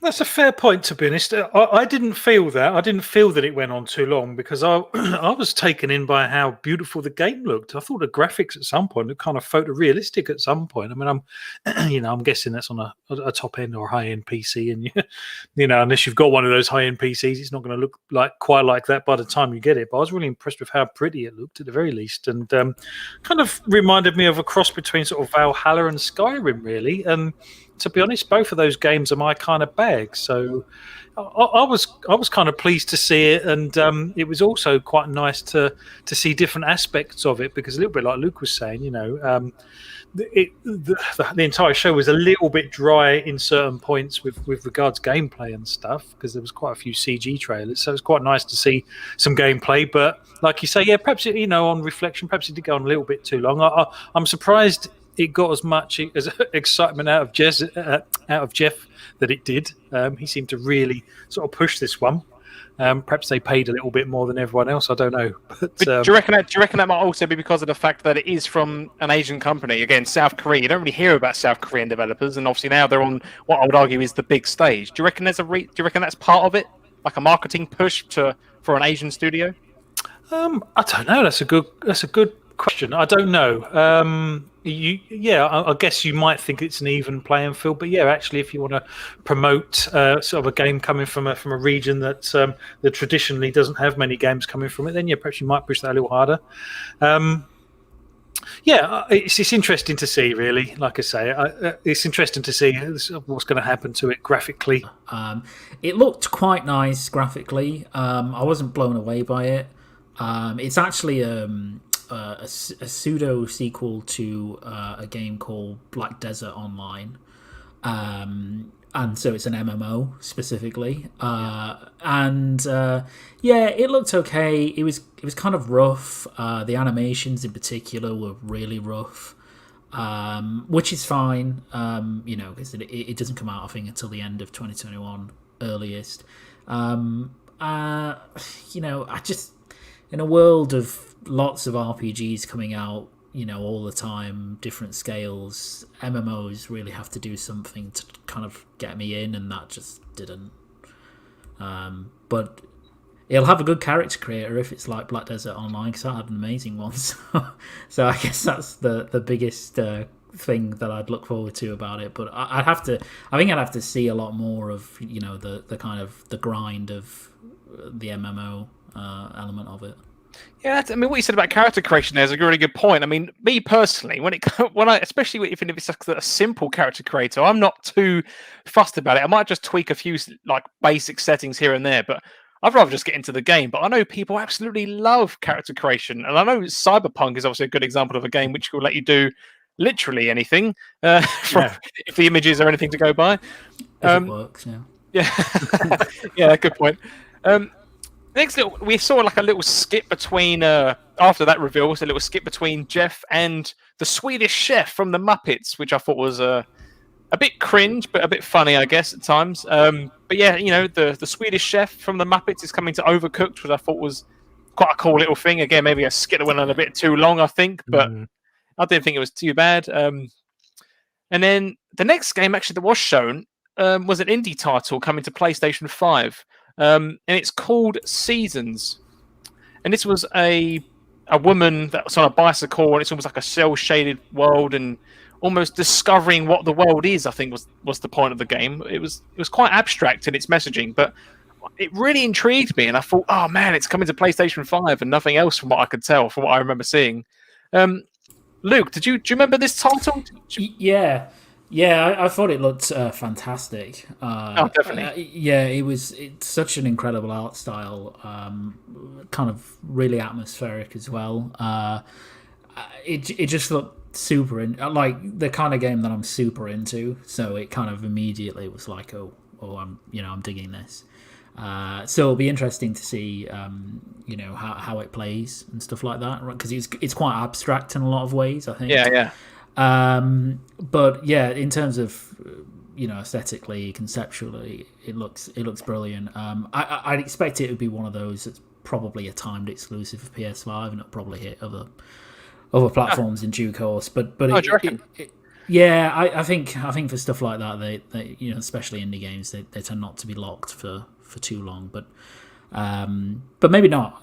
But either way, I'll be playing it. Yeah, Flap, do you agree with that? Did you like the look of this game? I thought it was fantastic. Yeah, it was okay. It didn't really probably... I don't know. Perhaps I'm not quite a fan of those sort of games. It looked okay. I'm going to have a PS5 at some point next year, so it may be something I check out. Depends how much it is, or if it's on their Game Pass equivalent. It was notable that it was one of... the 2 PlayStation exclusives that was on during this entire Games Award thing, which kind of brings us on perhaps to something we can discuss perhaps a little bit later if we've got time, about kind of how PlayStation were kind of vacant for a lot of what was shown, I guess. But that's something that we're going to try and talk about a little bit later on. It kind of looked okay, and it's probably something I might pick up, like I say, if I've got nothing else kind of on my gaming calendar at that time. No, that's good. No, I thought this game looked fantastic as well. As you say, it's quite abstract. We don't really know what it is yet, but it was just the art style and the general feel of the game I thought looked really good. And knowing it's an indie title as well, I thought was fantastic. After that, we got a Black Ops Warzone Season 1 trailer. Again, I'm yet to jump into into the new Black Ops. But again, Warzone personally doesn't interest me that much, if I'm perfectly honest. I much prefer the standard multiplayer of the Call of Duty titles. So hopefully I'll be jumping onto this at Christmas anyway, at least the multiplayer. Flap, I know you do you mirror me on that one? You're not a big fan of Warzone? We like kind of like the multiplayer. Yeah, we're big multiplayer heads, aren't we, on Call of Duty? Warzone, we've won a couple, and it's all right, but I think a lot of the cheating that was going on with the cross-platform sort of put me off a little bit. I mean, I know it happens in multiplayer as well, but not to the same degree. But I'm more sort of fast-paced 10-minute games than sort of a long, drawn-out strategy type one. Yeah, Luke, do you agree with that? Are you a Warzone fan, or? I'm not. No, I'm not even I am a Call of Duty fan, but strictly single player. So anything multiplayer is an immediate bathroom break for me. Yeah, I can completely understand that. The next one was actually really interesting, the cinematic, because it opened up, and then out of nowhere we saw Vin Diesel, of all people, very quickly recognisable. And this was eventually the reveal for Arc 2 of what was, again, that was just short of 5 minutes, but I found this one a lot more interesting to watch. Luke, what did you think of this? I've not played the original Arc, but this one looked really good. What did you think? I've got a lot of thoughts on this one, if you don't mind. No, go ahead. A bit ranty as well. But I'll try and truncate it a bit. So first of all, anything with Vin Diesel in, I just can't take seriously at all. So the fact that it was going for this in fact, the tone of the trailer in general was really all over the place. It was really strange. which I didn't like. And kind of, so I already turned off, mentally speaking, kind of put the game to the side. I'm not interested in whatever this is. Then it came up that it's a sequel to Ark, which I have played for a couple of hours, which is dreadful, in my opinion. It is a absolute technical mess to this day. The studio that develop it, Studio Wildcard, are just notorious for releasing really broken, buggy, technically bad games. And, if it's anything like the first Ark, which I assume it will be in general, except that this one clearly has a single-player component, or a more focused starring Vin Diesel, of course, a more focused single-player component. I'm just not interested at all in it, and I think anybody celebrating that game as an exclusive, because I think it's an exclusive to the Xbox in terms of console, you need to reevaluate what you celebrate as an exclusive. And I hate to be like really harsh on the game, it's not even released, but I have no faith in that studio at all. So and Ark is, if it is like Ark in a multiplayer sense, then it's this kind of weird survival / kind of construction game with action, and it's got a cool setting, and I think that's shown in the trailer, right? It's got like an interesting world, but it's just not good. It's just not a good game, and no amount of Vin Diesel is going to change that. So what was more bizarre was then the animated series that has like the biggest budget animated series cast I've ever seen, starring like Russell Crowe. And it's as if I was watching the Easy Allies coverage of it, and it was as if they were like, "Is Ark a big thing? Like, are they making it a big thing here?" Because it's never really been that. It's got a following, but it's not a huge thing. So I just found the segment just totally bizarre, like an acid trip, basically. It just didn't fit anything that I expected Ark 2 to be. And yeah, I won't be playing it. Very, very strong opinion there. Flap, what do you think? Do you agree with that? I couldn't agree more, if I'm honest. In fact, round of applause for Luke on that one. I completely agree. Vin Diesel, straight. To be honest, if he'd just been a generic character, I think it may have held my interest a little bit longer. But the fact it was Vin Diesel, instantly is like, right, okay, no thanks. He was in that god awful Fast and Furious game. I can't even get that out of my head. I saw some YouTube videos on it about how broken it was and how crap it was, and just, yeah. And to be honest, like you say, when we learned it was an Xbox exclusive, at first it's like, oh, that's an Xbox exclusive, and then my second thought was, it's not really to go sort of singing and dancing about. But perhaps I'm with Luke on the fact that I'm not an Ark fan in any way, shape or form. I fully appreciate there probably are some Ark fans out, and that's fine. And if you like the look of that game, then brilliant. But certainly not for me, I'm afraid. Yeah, I did say that I'd like the trailer. I thought it was cinematically quite cool watching, but yeah, I'm not really an Ark fan either. And what you said there, it was full CG though, wasn't it? It wasn't. Yeah, exactly.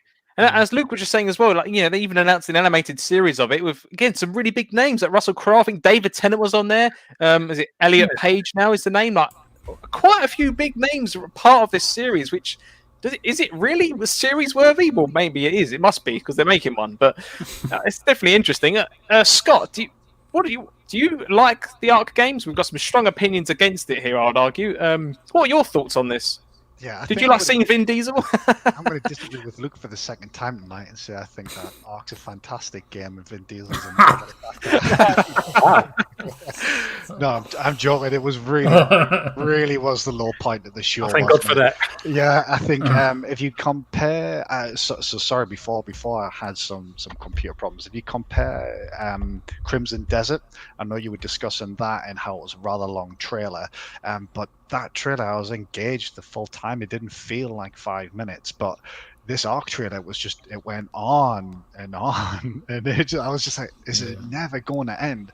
And then at the end of it, I think I tweeted about this afterwards, like, have I just sat through all that to get Ark 2? Yeah, I didn't care about any of the characters.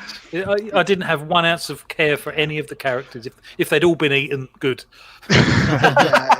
it really was a low point of the show, and I know Aaron Greenberg was out there, celebrating the fact that it is console exclusive, but it's not something I'd be shouting about. I did try the first arc. I didn't get into it. I think part of that was the technical troubles that the game has that Luke touched on, but in terms of popularity, I believe, and I would love for someone to correct me if I am wrong, I do believe it's one of the most popular games on Game Pass. I believe it's very, very popular. If you look at like the most played list, the most popular lists on Game Pass, I do think it's always up at the top of those lists. So that might explain why Microsoft, went to try and get it exclusive to Xbox. But yeah, it really didn't grab me at all. What you just said about Game Pass, I find interesting because I do wonder if it's always on the top of the list, because at least on the PC front of Game Pass when it first came out, because there was like about only 10 games on the platform, and Ark being one of them for the longest time. I wonder if it's just because of reasons like that why it's always on the top, just because it's got so many downloads from the fact that it had such a small library to begin with that's one of the only few games people could play, I guess. But yeah, I kind of agree with you all, really, that I'm not really much of an Ark fan. As I said, I did enjoy the cinematic trailer because I think I quite like just the cinematic stuff anyway, but whether or not that means the game's going to be good, I don't know. And I think I'll never know, because I'm not even sure if I'll really play this one, if I'm honest. I also don't get, saying about Greenberg celebrating it on Twitter. I kind of don't. I mean, apart from that little factoid about being up there in terms of Game Pass plays, etc. I don't really get why Microsoft would go out and look to get some kind of publishing or some kind of console exclusivity on this, because ultimately it's just a service game, and they've got really good service games of their own. They've got Sea of Thieves, they've got Grounded that'll kind of be developed and and added to. So I don't really get the rationale for it, particularly when it's such a controversial game in terms of how it performs and support for it, and it's just weird. I mean, maybe that's just me really hating Ark, but yeah, it just didn't make a lot of sense. Yeah, I think was Studio Wildcard was also the studio that released a game in early access, I believe, called Atlas. The pirate type game. Which I think when people dug into it was basically just a skin over Ark. I think when settings, it essentially had the same menus, had a lot of stuff from Ark, which doesn't give me any hope that they're going to put in the effort for this sort of game, especially considering the technical issues that the game had, aside of whether the game was good or Vin Diesel's in it or not. I just don't think I've really got too much trust in that developer based on my limited and I will say my very limited experience with their games. But Ark, when I played it, was a mess. And then I was actually fairly interested in Atlas when I first saw it, but then when I realized what it was, I completely lost interest. Yeah, sounds like there's I don't think I'll be touching Ark based on your recommendations then. What it is? I just thought I'd have a quick look there. So I've looked at the Game Pass app on mobile, and if you go to the most popular section, the very, very top game is Ark Survival Evolved Explorers Edition. The very top game, above Control, above Destiny, above Doom, above Fallout, above Forza, very top of that list. So it must be popular on Xbox, and that is obviously the reason why they've tried to get it exclusive for themselves. Yeah, I mean, I suppose if anything, we can argue the toss over it all night, but if it has a big fan base for it and there's the appetite, then I can understand it's probably a bit of a moneymaker in some forms, I guess. I will start moving this on a little bit, because we've got a few other little announcements I'd like us to talk about. I'll very quickly breeze over this one. So we had a new Fall Guys Season 3 trailer, which is all Christmas themed with snowmen and penguin outfits and snow themed levels and all that kind of stuff. And then we also had a trailer for a game called Outriders, which is a Square Enix and People Can Fly free-player co-op shooter set in a desperate sci-fi universe, is the tagline I've got here. Due consoles February the 2nd, 2021 for all platforms. I won't spend too much time on this one. I didn't think too much of it, especially when I see 3-player. I always begin to question the design choices, because every time I see 3, I always think, why not make it 4 and then have the option to do 2v2s or whatever else? Does anyone agree with me there? I mean, any particular thoughts on the term, specifically 3-player co-op? It's the one gripe I think I probably had with Gears 5 as well, when that kind of went from 4-player to 3-player. And I understand that was story-driven in that particular aspect, but I don't know. I just think 3-player is always a bit of a a downside. I think. Do you guys agree with that? What are your thoughts on that? 3's the new 4 pucks. I think that's basically the way it is. I think a lot of games have it. Destiny, Apex Legends are 2 big games at the moment that are limited to 3 players. I'm actually really excited for Outriders though. I think it looks great. A lot of the stuff I've seen from them recently, they recently did a video which I think discussed their post game content, which I believe are called Expeditions. I think. Yeah, it's actually one of my most anticipated games for next year at the moment, I think, outside of obviously Halo. But yeah, everything I've seen from it so far is great, and I'm really looking forward to it. Every time they show it, I get more excited for the game. Wow, so I don't really remember too much of it, if I'm perfectly honest, so I think I might have to give it another look. Luke, have you have a similar mindset then? Is this a game that you're looking forward to? It is actually. It wasn't when it was originally announced because it's from People Can Fly, who did amongst other things they did Bulletstorm, and I think they did Gears Judgment as well. Yeah. I really love both of those games. I know some people don't really like Judgment at all, but I quite enjoyed it. But I was really hoping for something kind of single player driven, which this isn't. It's more of a Destiny type game. And initially it looks kind of rough when they showed it off, but gradually as they've showed more and more of it, it looks actually really nice now. And it looks like it could, and I hope it is, one of those rare service games that launches with a lot of content day one, like kind of a fleshed out story and a fleshed out world and plenty to do and just a good investment. So so I'm actually quite looking forward to it. I don't know how it will turn out, but I think it looks quite interesting. Flap, do you think the same thing? Is this a game that's piqued your interest, or? Yeah, it has. And to be honest, I'm a little bit like you. It's kind of missed me by, so it's very much on my radar at the moment. And it's quite nice to know we've only got a few months to wait before we get our hands on it, to be honest. I kind of agree. I think Warzone did trios before they did quads, didn't they, and stuff? And there was that trend for 3 players in a team. But yeah, I'm looking forward to it, to be honest. I've never really been into Destiny. I've given it a few goes, so that type of game's never really appealed to me. But no, I'll certainly give Outriders a go. Yeah, I'm on a similar foot in there. And that kind of probably leads on to the next game as well, which was Evil Dead, the game. Now, the term Evil Dead apparently is a horror franchise, but up until this point, I'd never heard of it. But I quite like the trailer. I can't remember if this is coming to Xbox or not. I know it was a PlayStation game. But this is a team-based multiplayer, horror survival type thing. And I think it's similar in that it's kind of got famous horror villains in it, if I remember correctly. Do you guys like your horror survival, like multiplayer type games?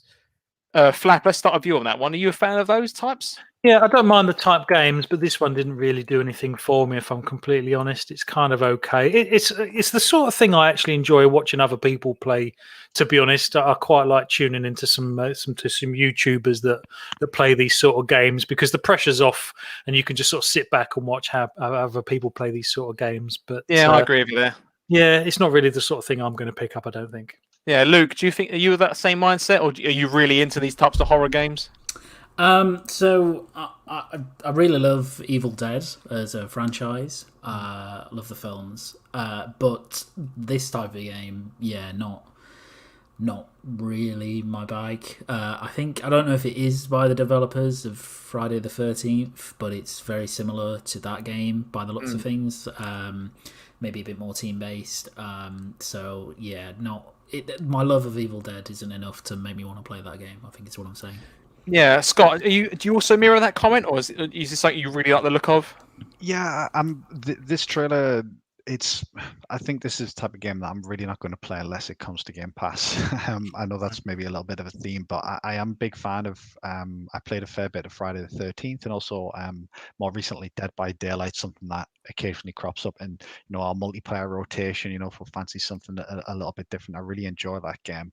But both of those games are games I wouldn't have played if it wasn't for Game Pass, because they're games that I'll jump into maybe once a month for an hour or two with friends. At the end of the night when we've played the other games, when we do a little bit of that to finish off the evening.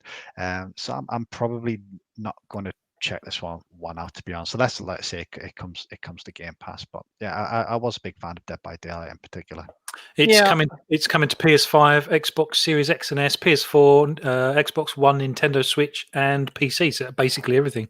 Yeah, Coming I to think the it was one of Switch as those. well. Wow. Yeah. Yeah, I think it was one of those games that maybe the trailer and the platforms that were shown was maybe a little deceiving. Possibly was it one that was shown mainly for PS5 and it was kind of, is it coming to other consoles? I think it might be one of those. I might be wrong when I say that though. Yeah, no, I think I agree with you there. There was definitely a few mixed messages with some of the marketing in terms of what games the platforms that certain games are coming to. Interesting, and we did actually get a Nintendo Switch exclusive announcement, which was for the remake of, I think it was original SNES game called Ghosts and Goblins. That's getting a resurrection, as it's called, for Nintendo Switch. That's coming February 25th. I think Ghosts and Goblins was on everything. I think it was on the was it? Genesis, Mega Drive, and all sorts, I believe. Say Is that say right? Yeah, I'm sure it was. Switch exclusive on this one. I don't think it's going to make you buy a Switch, though, is it? You know what? I decided to buy a Switch the other day, so it's not because of Ghosts and Goblins, but yeah, I'm going to purchase a Switch in the new year. So Wow, I'm surprised to hear that. You're usually very anti-Nintendo. You No, mock me no, no, for it. no, that's not true. I'm not anti-Nintendo at all. I'm just non-Nintendo, shall we say? Okay, that's a probably better use of words, I Yeah, guess. We actually, after that, saw some extra footage for, I believe now this is a PlayStation 5 exclusive, if I remember correctly, for Returnal, which, again, we got a bit more of a gameplay this time around. This is coming March 19th next year. So when I saw the first cinematic for this, I thought it looked really interesting. But when I saw the gameplay, I kind of wasn't sure anymore if it was my type of game. Really? Yeah, I don't. Wow. I might have to rewatch it. I'm not sure. That's bizarre because I was the polar opposite. This was the second PS5 exclusive of the evening, as far as I'm aware. Second of two. Yes. When I saw the gameplay trailer, and again that was back in the state of play in August, I believe, I was a bit like, nah, whatever. And perhaps that's because it was, amongst other larger titles. But when I saw the gameplay for this, I thought, oh, it actually looks like something I could really enjoy. So I'm really surprised to hear that you had the polar opposite experience. Yeah, I don't know. I kind of saw it, and I thought it was going to be a bit more of a thriller type game, but it looks quite more actiony, jumping about, shooting stuff. And I think my own expectation for the game was different from what I saw. I guess that's why I feel maybe a bit disappointed. I'd certainly agree that the trailer probably didn't do the gameplay justice, or vice versa. Yeah, I mean, Luke, am I talking rubbish, or do you think that as well? I mean, so anything that Housemarque makes, I will buy. So I was already in based on that because they've made some incredible games, stuff like Nex Machina and Resogun, etc. And this is their kind of first AAA style game, but it's still distinctly Housemarque because it's got a lot of bullet hell stuff going on, as you saw by the gameplay trailer. And it's basically, I guess the way I would describe it is the biggest budget roguelike you'll ever see, right? Because that's the conceit of the game. It's a roguelike game, but with this huge budget and a full story, and I just think it looks incredible. I just think it looks super cool, super interesting, and I think it's well deserved for Housemarque to get kind of a big budget, to actually make something that can stand up to AAA games. So I really can't wait for it. But I know what you mean in terms of I think probably if you knew that Housemarque were making it, you'd expect what the game is. But if you saw the original trailer, you might expect maybe something a bit more third-person action-adventure action kind of, very narrative-driven rather than what it actually is. Where narrative is a big part, but it's like it's a roguelike game, so it's only within that context. Yeah, I think that's what's thrown me off of it, really. Scott, do you think the same thing? Again, did you like what you saw? Did you have different expectations, or was it very much in line with what you expected? Yeah, I think you're by yourself here, Pucks, mate. If I'm being honest, I'm very much with Flap and Luke on this one. I think Returnal was probably one of them, from my perspective at least, the most interesting thing that Sony showed at the PlayStation Showcase when it was first revealed. So I mean, I don't have a PlayStation 5, and I'm unlikely to get one in the near future, and it comes out in March, which is a bit of a shame, but I really liked what I've seen of it so far. So I think, yeah, it looks great. I hope I get to play it one day, and I know a lot of people are fans of Housemarque, and I think I've seen a lot of people with similar comments to Luke's, that they're pleased to see Housemarque get a bigger budget for this type of game, because I think they've been on record in the past think they've said things like when they've tried to go bigger budget, they've been less successful, and when they've maybe gone smaller with things like Resogun, they've been more successful. So hopefully they get they've got a crack at it here, and hopefully it's a massive success for them. Because I think this is one of the most interesting PlayStation games coming next year. Yeah, no, fair enough. I mean, I might have to rewatch the trailer again then, because I don't know, maybe I'm just misremembering it. But yeah, that's kind of how I feel about it from what I remember right now. So yeah, maybe I do need to revisit the trailer. I think if you disassociate the trailer with the gameplay and just take gameplay at face value, then sort of judge whether you think you might like it from that. I think it might be one of your games, to be honest. Yeah, I mean, I'm looking in the chat now. I can see a few comments here. Shiz Elite saying that when he gets a PS5, they'll be getting Returnal, and I think I've seen a few other titles saying they really like the game. Shiz also says that it's a different type of game to House Marquee as well, so I'm going to have to check it out. I mean, I'll definitely look at it more nearer the time, but yeah, maybe I've just mislooked something. But the next title is one that I actually really like the look of, and this is from the makers of A Way Out, if you remember, which was the co-op split screen game, and this is very much the same type of game. And you know what? I actually saw Indie Gamer in the chat. Hi, Indy. Saw you jumping in earlier, saying that he's really looking forward to this, and I completely agree. So this is a co-op game, very much a split screen 2-player co-op, very much in the same way of A Way Out, but you're two people almost turned into dolls, I guess, and having to kind of rekindle your relationship, and you're kind of working again with each other on this kind of split screen adventure. And that got quite a long trailer as well, but I thought this game looked absolutely fantastic. I played A Way Out relatively recently, and I thought I never really thought how well the game would work when I saw it revealed a couple of years ago, but when I actually played it, I think it's fantastic, and I think that type of gameplay is so unique. We've not really seen it before, and the fact that they're carrying on with that same trend with this new It Takes Two, I think is fantastic. That's the name of the game. I can't remember if I said that properly. The game is called It Takes Two. I think it looks fantastic. Scott, did you like this game? Did you ever play A Way Out as well? Is this something that you would be interested in?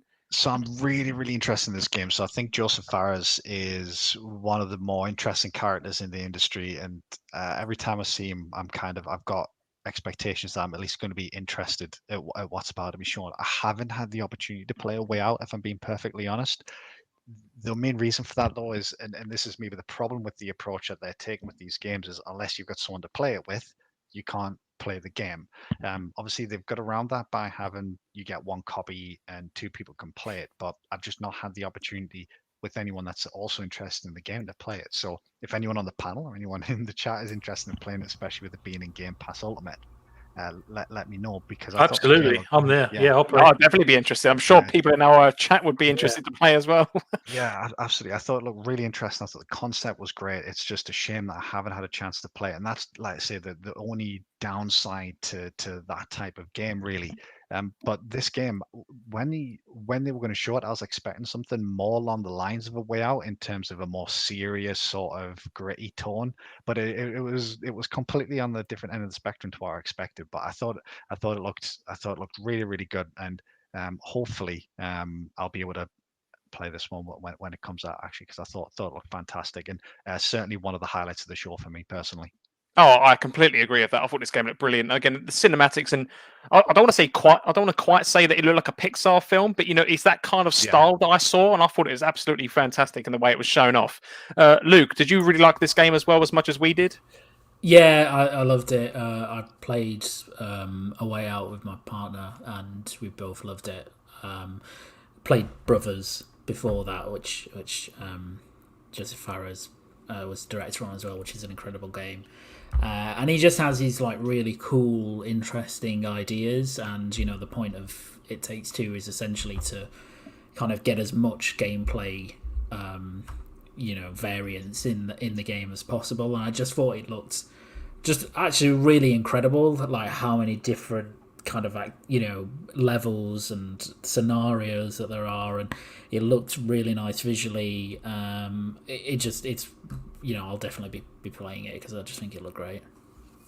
No, I completely agree. Flap, do you also mirror those comments as well? Did you see you like A Way Out? Yeah, I loved The Way Out. I thought it was a fantastic game, and I've only played it once, and I really need to play it again. There is one thing that really annoys me with A Way Out, though, and I'm guessing not many other people share this. One of the protagonists has got a really big nose. Like, Yes. unfeasibly large nose, and it really pisses me off that they've allowed that to happen, because every time I see it, it just kind of knocks me out of the experience a little bit. It's almost comical, but It's like the old mint card adverts, isn't it? it's ridiculous. Why would anyone get that? Who signed that off anyway? I think that's sorry to interrupt. I think that's actually Joseph Fares's brother. That character model. Yeah. I've inadvertently insulted the. Oh no! Anyway, it's only a joke. Don't worry about it.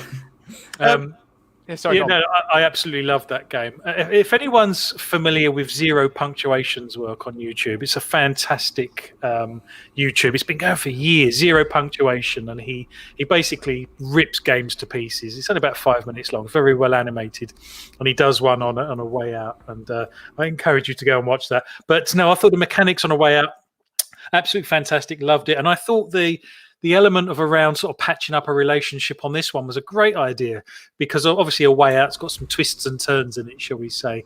But even as you're playing, you can get a little bit aggy with each other as you're kind of climbing up the wall, trying to bust out of jail and stuff like that, if you don't get your timing right. And it is, I can imagine couples playing this and sort of getting a bit aggy with each other, but the ultimate goal is to just have a good time and sort of get to the end, as it were. And I thought it was a great idea. Really good idea. Definitely. Yeah, one of the highlights of the show for me as well. Oh, I completely agree with that. I am going to speed through some of these because I realise time's getting on, and we've got a number of more of the bigger things we want to talk about. So I'm going to whiz through a number of these. So we also got revealed finally this release date for Super Meat Boy Forever, which is the hard, tough as nails precision platformer. That's coming to the Epic Games Store December 23rd. We saw a new trailer for Oddworld Soulstorm. That's coming in spring 2021 for PlayStation 4 and 5. We also saw some Elder Scrolls Online announcements, actually, specifically for the Gates of Oblivion expansion, which I thought was really good. I mean, I've not played Elder Scrolls Online personally, but I love Oblivion, and I think I saw that symbol slowly engraving itself onto the elf woman's book in the trailer, and I thought, oh wow, Oblivion's going to be part of that universe now. I thought that was a really good addition. I've put many hours into Elder Scrolls Online, and it's a different experience. Don't go into it expecting Elder Scrolls, the standalone type game. It is very much an MMO, and it does keep taking you out, because you'll go to fight an enemy or go to talk to someone, and then you'll see that they're talking to someone else in the game, which is obviously an MMO issue. But I was excited to see Gates of Oblivion. It's quite nice to know that they acknowledge that, because it was one of my favourite games of the 360 era, Oblivion. Oh, I completely agree with that. I loved Oblivion. So it's actually yourself that helped get me into the game. But man, I love that game. I've got so many fond memories and so many hours put into it. We also saw a trailer for Monster Hunter Rise and an upcoming demo. I think this is coming to Nintendo Switch exclusively, I believe, or at least as a timed exclusive in 2021.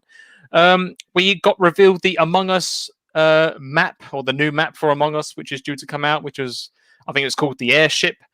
And then after that, that's when we saw the cinematic reveal for the Master Chief finally being revealed for Fortnite. And again, we spoke about this after the Kratos reveal, and I think this is actually quite an interesting and a really good marketing step for Microsoft, because I remember on that last show, I think it was Mads at the time who mentioned that he knows so many younger people who see the character but then don't actually understand or acknowledge that he's actually a character from a game franchise called God of War. And I can only argue then that there must be so many young people out there who are enjoying and loving Fortnite but then just don't know or see how many other fantastic IPs and franchises exist. So I think this is a great inclusion to help build the hype for Halo next year, and I think this is such a good move, and especially if you have Xbox and Game Pass, when you can jump into the Master Chief Collection and play Halos 1 to Halo 5 now, I believe, on Game Pass. I think it's a fantastic addition. Flap, do you agree with that? Yeah, I do. I quite like the crossovers, and I mean, it's a cross-platform game anyway, so it makes sense in a lot of ways, I guess. And I guess some of these games are sort of homogenizing into sort of something bigger than they are themselves, if that makes any sense. So if you're getting external characters coming from some large franchises, I think it's a really good idea, to be honest. And like you say, there's an element that there's some youngsters out there that don't really know who Master Chief is and maybe a little bit curious. And the same for Kratos as well. Yeah, I can't see that it's a bad thing. I really can't see any sort of bad thing in that at all. Yeah, I've seen a number of interesting articles. I think from more of the hardcore loyal fans of those franchises saying that they think it makes a mockery of the characters because you can make them do basically dance moves and everything else which they would not characterically would have ever done. But if anything, I think that help kind of brings the charm into it. I think it's funny. You know, I saw it and I did it again with the Master Chief because I actually bought the skin for the game and I quite enjoy playing as the character in the game. And I think I find it just comically amusing that you can make him do stupid dances. SX2, are you of that same mindset? Do you think this is a great marketing step, or do you think it potentially ruins the character a bit by making them do things out of character? If that makes sense. No, I'm in complete agreement with yourself, Pucks. I think it's a really smart move, and even as someone who's massive into Halo. Like I'm someone who will read the books. I'm massively into it. I'm definitely not of the opinion like it spoils the character or anything like that. I think it's just a really, really smart move by Microsoft. I downloaded Fortnite on over the weekend because I want to play Blood Gulch in Fortnite, and I haven't played Fortnite in a long, long time.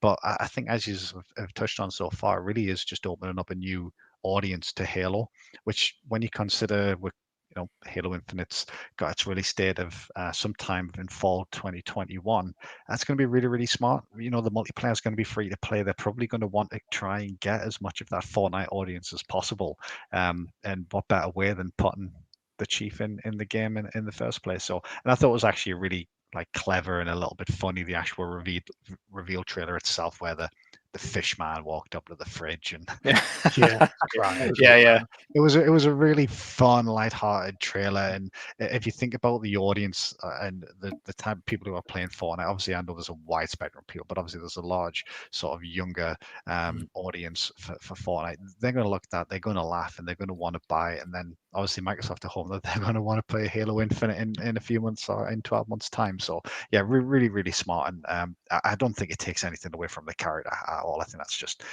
people being silly, if I'm being honest.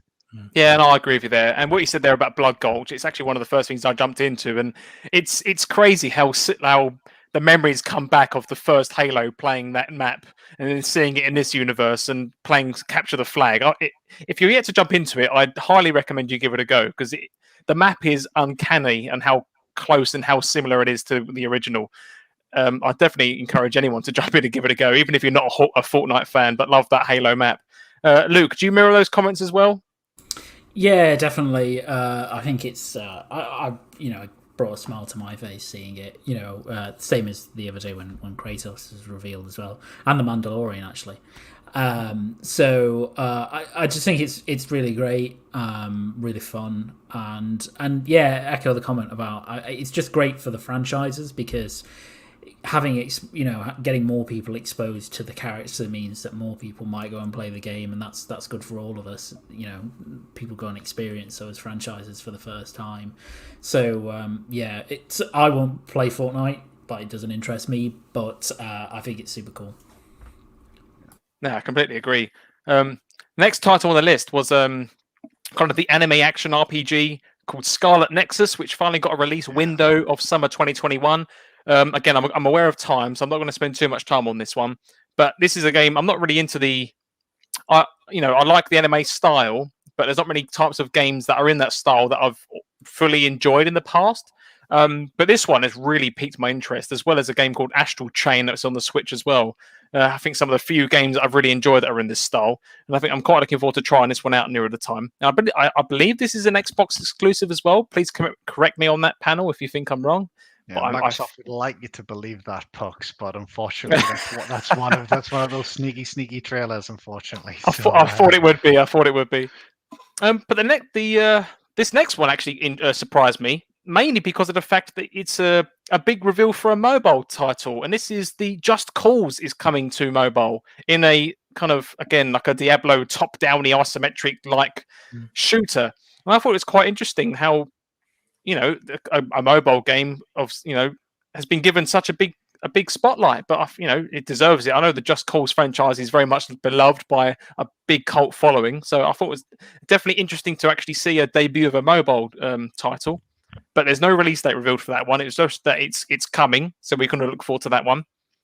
And the second to last announcement here was the new single-player title from the League of Legends creators, Riot Games, called The Ruined King, a League of Legends story. And this is kind of like a single-player turn-based RPG with the main kind of popular characters from the League of Legends universe. It's only about a 2-minute long trailer, but I watched it. I thought it was interesting. I think I'm not much of a fan of turn-based combat. I quite like live action combat when it comes to RPGs. This is a game that I thought, if you're a League of Legends fan, I know League of Legends is such a popular title across the world, especially in the esports scene and beyond. So I can only ever see this game doing pretty well amongst that crowd. Just very quickly, panel, because I'm aware of times, as I said before. Are you into League of Legends? And is this something that you think you'd like to dive into? Flap, I'll start with you, actually. No, it's not really on my radar at all, to be honest. And I've got to be honest, even the trailer didn't really particularly put it on my radar. I'm not a fan of turn-based RPGs or anything like that at all, to be honest. I like to get in there and use my skill set to take people down. I don't like clicking things based on numbers, and that's just not my bag, really. Yeah, I share that sentiment. Luke, have you the same following, or do you like those types of games? I do like turn-based games, but probably like Flap, that just didn't grab me at all, and I think it's going to be difficult to grab people unless you're a League of Legends fan. If you are, you'll probably be really into that. Yeah, but definitely. For me, I was like, no. Scott, are you the same here as well, or do you like League of Legends? Are you a secret esports player? I'm not a League of Legends player, but I am very. I do really like Teamfight Tactics, which was like the auto battler, auto chess type game that was spun off from League of Legends. So I've played that quite a bit. I really like that game. It's something completely different. I don't know if anyone's actually played any of the auto chess style games. I think it originally came as a mod from Dota. So I was familiar with a lot of the characters that they showed off in the trailer, and I was actually really intrigued with the game. I played a game called Battle Chasers Night War on Game Pass a while back, and it kind of reminded me a little bit of that, the turn-based combat. Really interested actually, so I'm actually quite excited to check that out when it comes out. And like I say, that mainly just comes from my sort of familiarity with the characters from playing Teamfight Tactics. So yeah, I'm actually quite excited to check that one out. Yeah, that's really cool. Now, before I reveal the last title that was announced at the Game Awards, I would like to very quickly just sidestep a bit, because one of the big things which I noticed as part of this, and one of the things I wanted to get your opinions on, was that apart from the 2 or 3 kind of PlayStation exclusives that we actually saw the Microsoft and the Xbox Series S and X logos and announcements against pretty much every other title which was released tonight. And I know we've been quite vocal and critical of Microsoft's kind of marketing scheme and strategy, and from what we've seen. I guess one of the things I have missed, actually, with regards to that advertisement, because we've said before, what could Microsoft do to help push Game Pass? And one of the things that we saw was actually a segment for Game Pass itself. And not only did we see that Elder Scrolls Skyrim, the special edition, is coming to Game Pass on December 15th, we also saw the reveals of the Yakuza, I think, 3 through 6 title. I know, Scott, yourself, I know you're a massive Yakuza fan, and I believe VJ is as well, and I know many others are. And my main question really is, for all the times that we've been very vocal and critical about the marketing strategy of Microsoft, or lack thereof, compared to PlayStation, from what you saw at the Game Awards on Saturday night, do you feel that this is a good and great start in a turn of the advertising that Microsoft are putting out there? Scott, I'd like to ask of you, if I can, on this one. Did you like the marketing that you saw from Microsoft? Do you feel that Microsoft had a strong following out there of throwing out the Series S and X, throwing out their brand name, and saying that all of these titles, or the majority thereof, you can look forward to next year on Xbox? Yeah, I think Microsoft did a really good job. And to touch on an earlier point that we discussed about maybe the lack of enthusiasm towards Xbox from certain members of that organization, that is very strange when you consider how much sort of love Microsoft gives the show, especially when you look at last year. They revealed their bloody console at the Game Awards last year. They revealed Hellblade 2, which was arguably one of the best announcements of the show last year. Then again this year they've came back and they've revealed Perfect Dark, which again arguably was one of the best announcements of the show. So Microsoft obviously take the Game Awards very seriously. They're obviously they want to promote the Xbox brand there, and it's no wonder why when you consider the viewership figures that they get. But I don't think it's a change in tactics from Microsoft. I don't think this is the start of Microsoft kicking off their marketing campaign for 2021 or anything like that, because, like I said, they didn't do as much as they did last year. Obviously, it's basically impossible to do that until you're ready to launch a new console. But they've shown that they care about the Game Awards, and they've shown that they want to reveal things here. And I think there's an expectation now that Microsoft will show at least one big thing at the Game Awards going forward. But because they've done these big things in the past, I don't think it's a change of tactics from Microsoft. I think it's just how Microsoft view the Game Awards and how that fits into their strategy of revealing and announcing games, especially when E3 isn't quite as big as it once was. As an Xbox fan, I was really, really pleased with everything that they showed. Really pleased. I was pleasantly surprised at the amount of stuff that was shown, actually, especially after Aaron Greenberg came out before the show and tried to sort of temper expectations. But I don't think this is the start of something big. I don't think this is going to be the catalyst for where we're going to see Microsoft and Xbox everywhere over the next couple of months.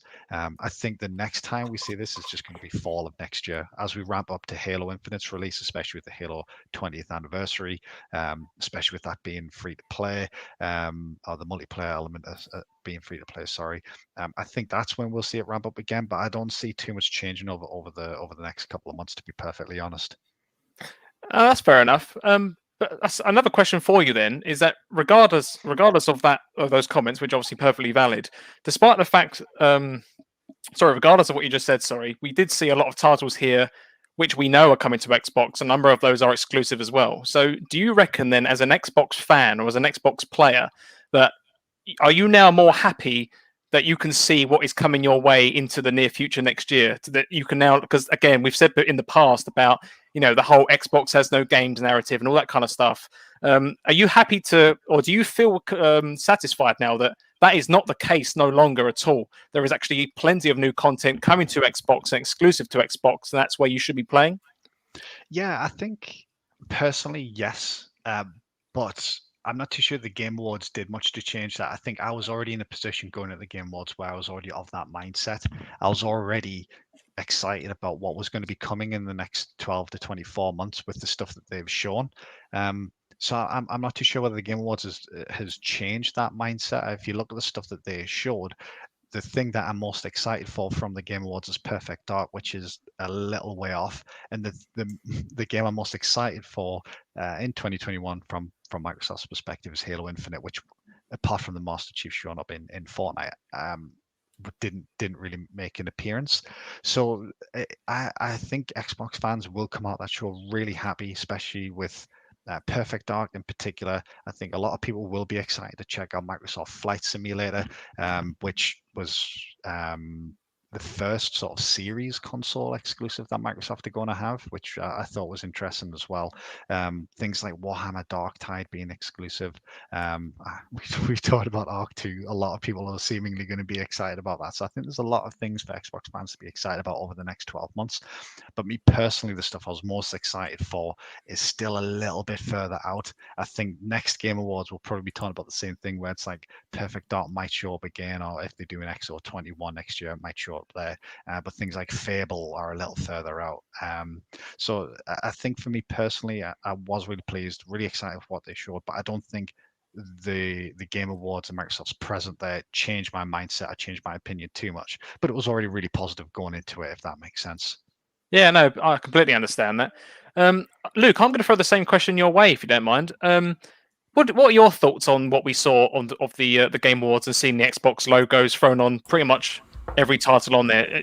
Are you happy are you happy and satisfied that as an Xbox gamer that you've got a lot of content coming your way that you can look forward to into the near future and beyond?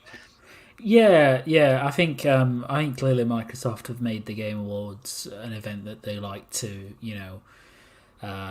show something significant at. And this year, I think, as you say, it wasn't just Perfect Dark, but it was kind of these little things that get thrown in at the same time. So Game Pass stuff and, games coming to Xbox that have Xbox marketing, etc. So I think that's good. I think I agree with Scott in a lot of ways, which is that, I think in terms of being an Xbox game and having a Series X, I know that the future of that platform is going to be full of games, and there will come a kind of point where it will just be non-stop big releases, right? But we're just not there at the moment, and it's just a bit far out, right? I think that will start when Halo Infinite comes out. That kind of cadence will start gradually building up from that point. And so, the Game Awards are great in terms of showing things like, Perfect Dark, but again, it is far out. It's going to be as far out as Fable and as other games.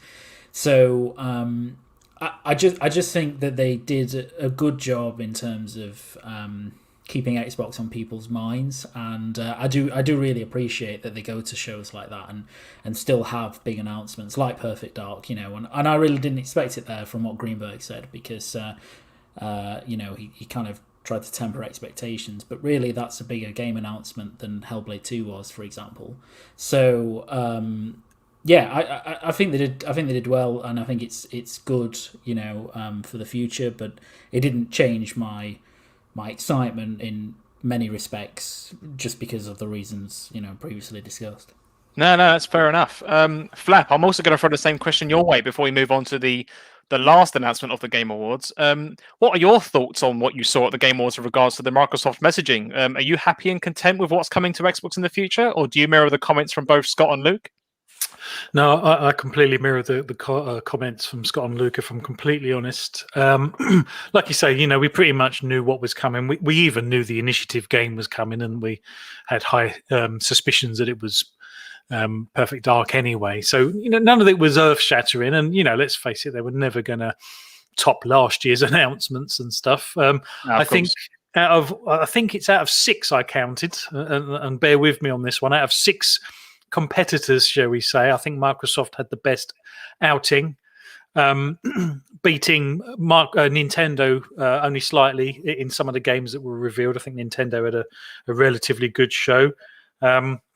Sony, I don't really think turned up at all. There was 2 exclusives, neither of them first party, which surprised me because, like I say, there are lots of eyes on this. And the other 3, in case you're wondering, Facebook gaming logo popped up quite a lot during That's a very good point. Yeah, we saw 3 different segments, didn't we, for Facebook gaming? Yeah, so that popped up quite a lot. So that intrigued me quite a lot. We've obviously already discussed Stadia, that their logo was on a lot of games at the very end. You have to look for it, but it's there. And obviously Luna was kind of completely missing, which kind of surprised me as well, really. I certainly didn't see it if it was there. So there was lots of stuff missing, I suppose. One thing that I thought was missing, in fact 2 actually, from Microsoft, I thought we might see a little bit more of Crossfire X, if I'm honest. That wasn't there at all.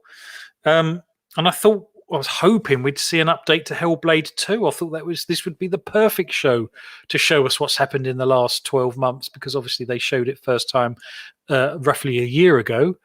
So I was really surprised we didn't see the long-rumoured updated trailer there. So I can't say I'm disappointed, because obviously, that's probably above and beyond what I should have probably expected in the first place. And to be fair, Microsoft did show 2 first-party titles, obviously the Initiative's Perfect Dark and also Flight Sim. I'm very surprised it's coming in summer next year.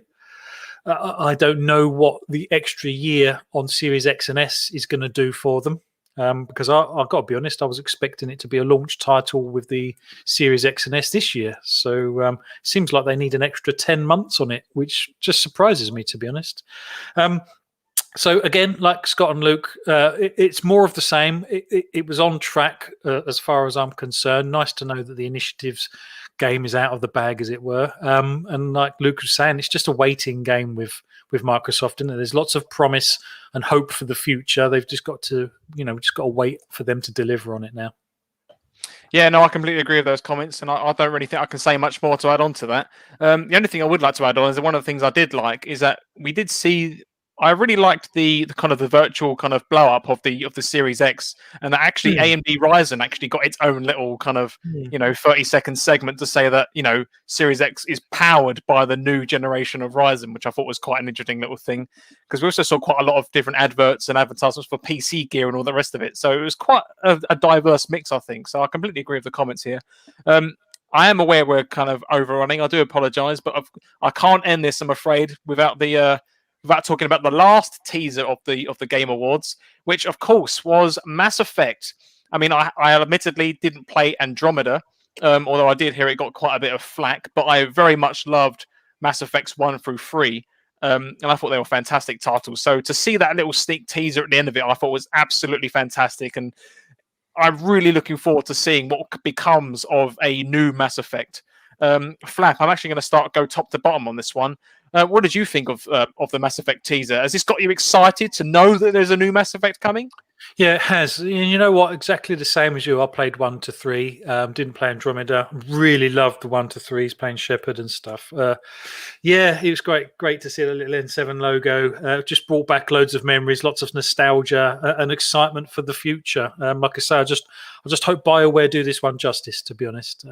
It's a great game. It's a great franchise. Just like I say, let's just hope it's the game we all want it to be. Oh, definitely. Luke, what were your thoughts on the Mass Effect trailer? Are you a Mass Effect fan? Is this something that's kind of got you excited to what's new in the Mass Effect universe? So yeah, a huge Mass Effect fan. Even 3, I mean, ending aside, I actually thought 3 was the best game.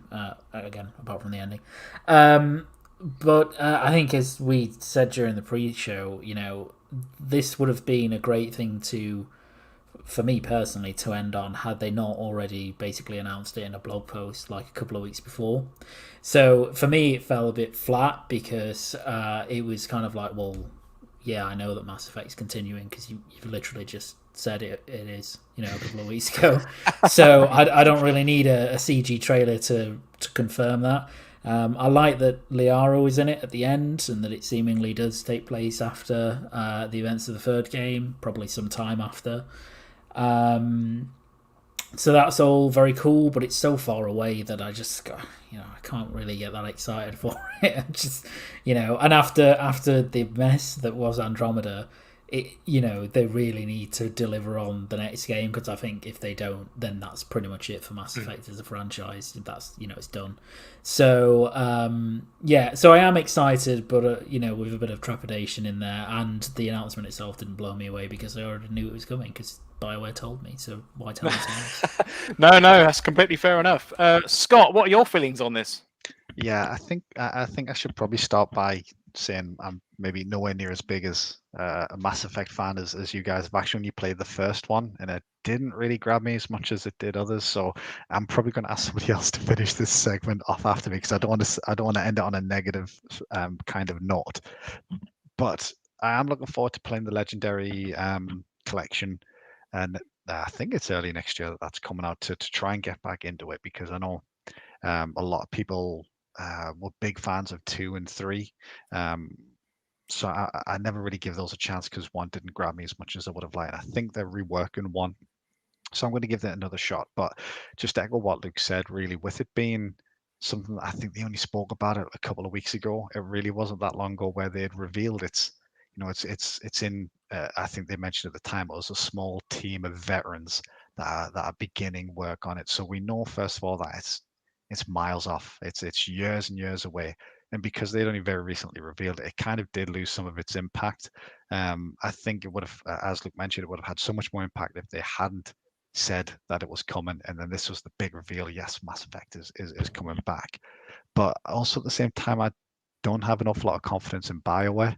I think if you look at their more recent work, and obviously some of the managerial changes that have taken place there quite publicly recently, I'm not too sure that BioWare really excite me, in maybe ways that they have done people in the past. So I think it'll just be a case of wait and see. But I think that's the main problem here is the fact that I know we're going to be waiting a long, long time.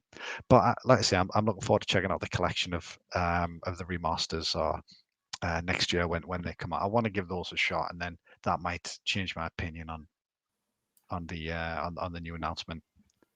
No, that's perfectly fair enough. I mean, if I'm honest, I'm not quite. I must not be a bit as big a Mass Effect fan as I think I am because I hadn't seen this blog post which potentially announced it prior. So for me, this was actually a nice surprise at the end of the show, which has kind of got me quite excited to where it's going. So I'm really looking forward to this game. Again, as I have always, but as you said yourself, Scott.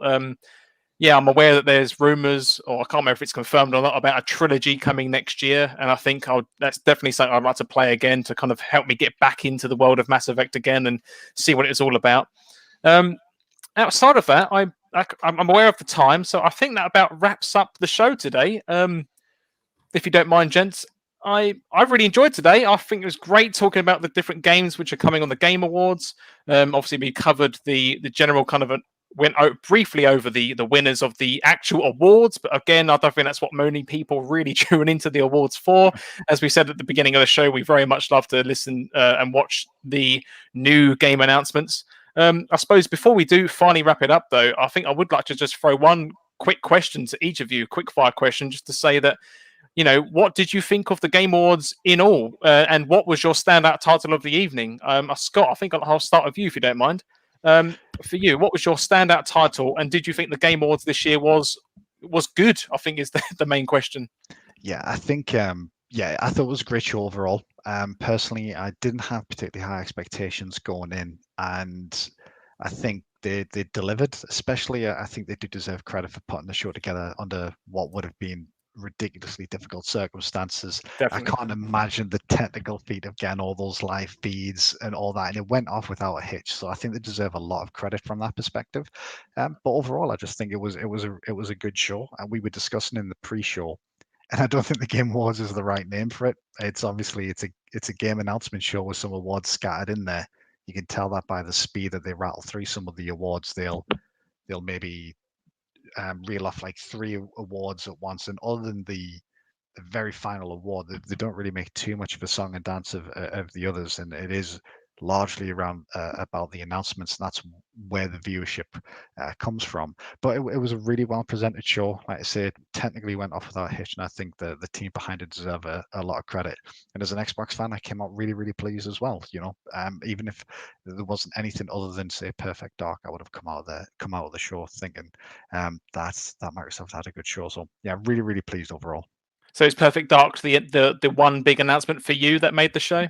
Yeah, definitely. I think that's heads above anything else that was revealed at the show for me personally. I think that was the one thing that I kind of wasn't expecting. I think Microsoft did a good job of tempering expectations, because when they said that, I thought, nah, there's no chance they're showing anything big. And then when they eventually revealed it, I was really surprised and really excited. So yeah, Perfect Dark, definitely announcement of the show for me. Oh, fantastic. Luke, what did you think of the show overall, and what was your game of the show? So I thought it was a good show. It exceeded expectations for me. I wasn't expecting a great deal, but I came away, quite impressed by what they'd done in terms of, actually having a show in a COVID era like that. What I was really impressed by actually was stuff like the awards themselves. Having people on video calls, and then there seemed to be no technical difficulties at all. It all went really smoothly, so I think that was super impressive. And I think a lot of credit has to go to Jeff Keighley and the crew that he assembles to do that, because it's not an easy thing to do. And then in terms of content, like I said, it exceeded my expectations. And I think for me, the game of the show, as it were, was the Callisto Protocol. So the Dead Space creator game. I'm just super excited for that, and probably closely followed by Perfect Dark / Returnal, even though that wasn't a new announcement. They had a really good trailer. So some good stuff there. No, I completely agree with those comments, but it definitely was technical management there was definitely tip top on the show, as you say, going without any hitches. Finally, Flap. The question's the same again to you before we wrap up the show. For you, what did you find of the game? How did you find the game, overall? And was there any particular game that was your game of the show? Yeah, I really enjoyed it actually, and if this show proves anything, even getting us four together consistently for the whole 2 hours or whatever, proves to be difficult because there's so many external problems that can happen. So yeah, kudos to Jeff and his team to make it happen. Like you said, it's not an easy thing to do, and it went flawlessly. So I thought it was fantastic. I enjoyed it as a show. The pre-show seems to be the thing nowadays, doesn't it? I can't really see the point of the pre-show. I'd probably rather have a more concise, sort of action-packed main show, I think. Although I think actually the pacing of the awards show was actually pretty good, actually, to be honest. And I do quite enjoy the awards side of things. That was quite good. It is nice to have that. It is a strange mix of, the awards and new reveals. And I think, lots of people are there for different reasons. And I was mainly there for the new reveals, but I actually quite enjoyed the awards side of it as well. We actually asked the community. I put out a tweet about what did everyone think of it, and out of 133 votes, nearly 60% loved it. Another 30% thought it was okay, and only 12 were slightly disappointed, I suppose. So overall everyone seems to like it. I think Microsoft had a great outing. Like I said, they were never going to top last year. I think they made the most of it from a marketing and getting the message out point of view. I think Perfect Dark was a great thing to get out there, and was obviously their big one, as it were. And I'm looking forward to next year's, if I'm perfectly honest. So what did you say your game of show was? Did you have a game of show? Well, yeah, Luke stole mine, I'm afraid. I was a bit annoyed when he said that. Yeah, I thought Callisto Protocol looked fantastic. And like I say, I could have watched another 10 minutes of that trailer. Just, sat back with my popcorn thinking, right, what's going to happen next? It just, it got me. I really enjoyed it.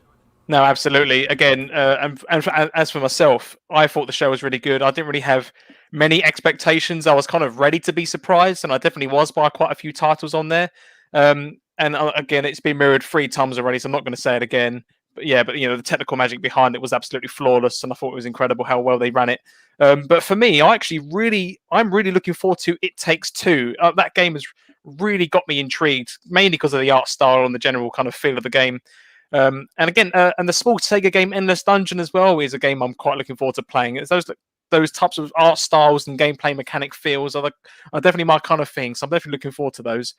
But yeah, that's about all the questions I have for you chaps. So thank you all very much for being here. I hope you've enjoyed being on the show and talking. And I have neglected to chat a bit tonight. I do apologise. There's been quite a lot of content to try and get through in our 2-hour window, which I'm aware I've overran. But I hope you've all enjoyed it. Thanks for staying here and tuning into the show. I've got a few of you still here. I've got Malesko, Wakandan, Xbox News Today, The Indie Gamer. It's quite a lot of names I'm seeing here. But yeah, thank you all for still being here on the show. I will just wrap up by saying, where can we find each of our panel members if you so wish to communicate with them outside of the show? So I'll go from the bottom. So Scott SX2, thank you very much for being here. I hope you enjoyed being on the show. And where can we find you? Yeah, just to start off, Pucks, pleasure being on the show again, but I would just like to say fantastic job yourself, mate. You've obviously thanks. come in, you've been great tonight, so really well done there, mate. If anybody does want to I guess follow me, find me anywhere else, Twitter's probably the best place. You can find me at SX2 Gaming on Twitter. Fantastic. And I appreciate the comments there. Thank you very much. And Luke, I hope you enjoyed the show. And where can we find you on the socials? Yeah, great show. And I echo Scott's comment. Folks, I think you did a great job. Very smooth. Nearly as smooth as the Game Awards. Nearly. Really enjoyed that. And yeah, you can follow me at Luke Steele 90 on Twitter.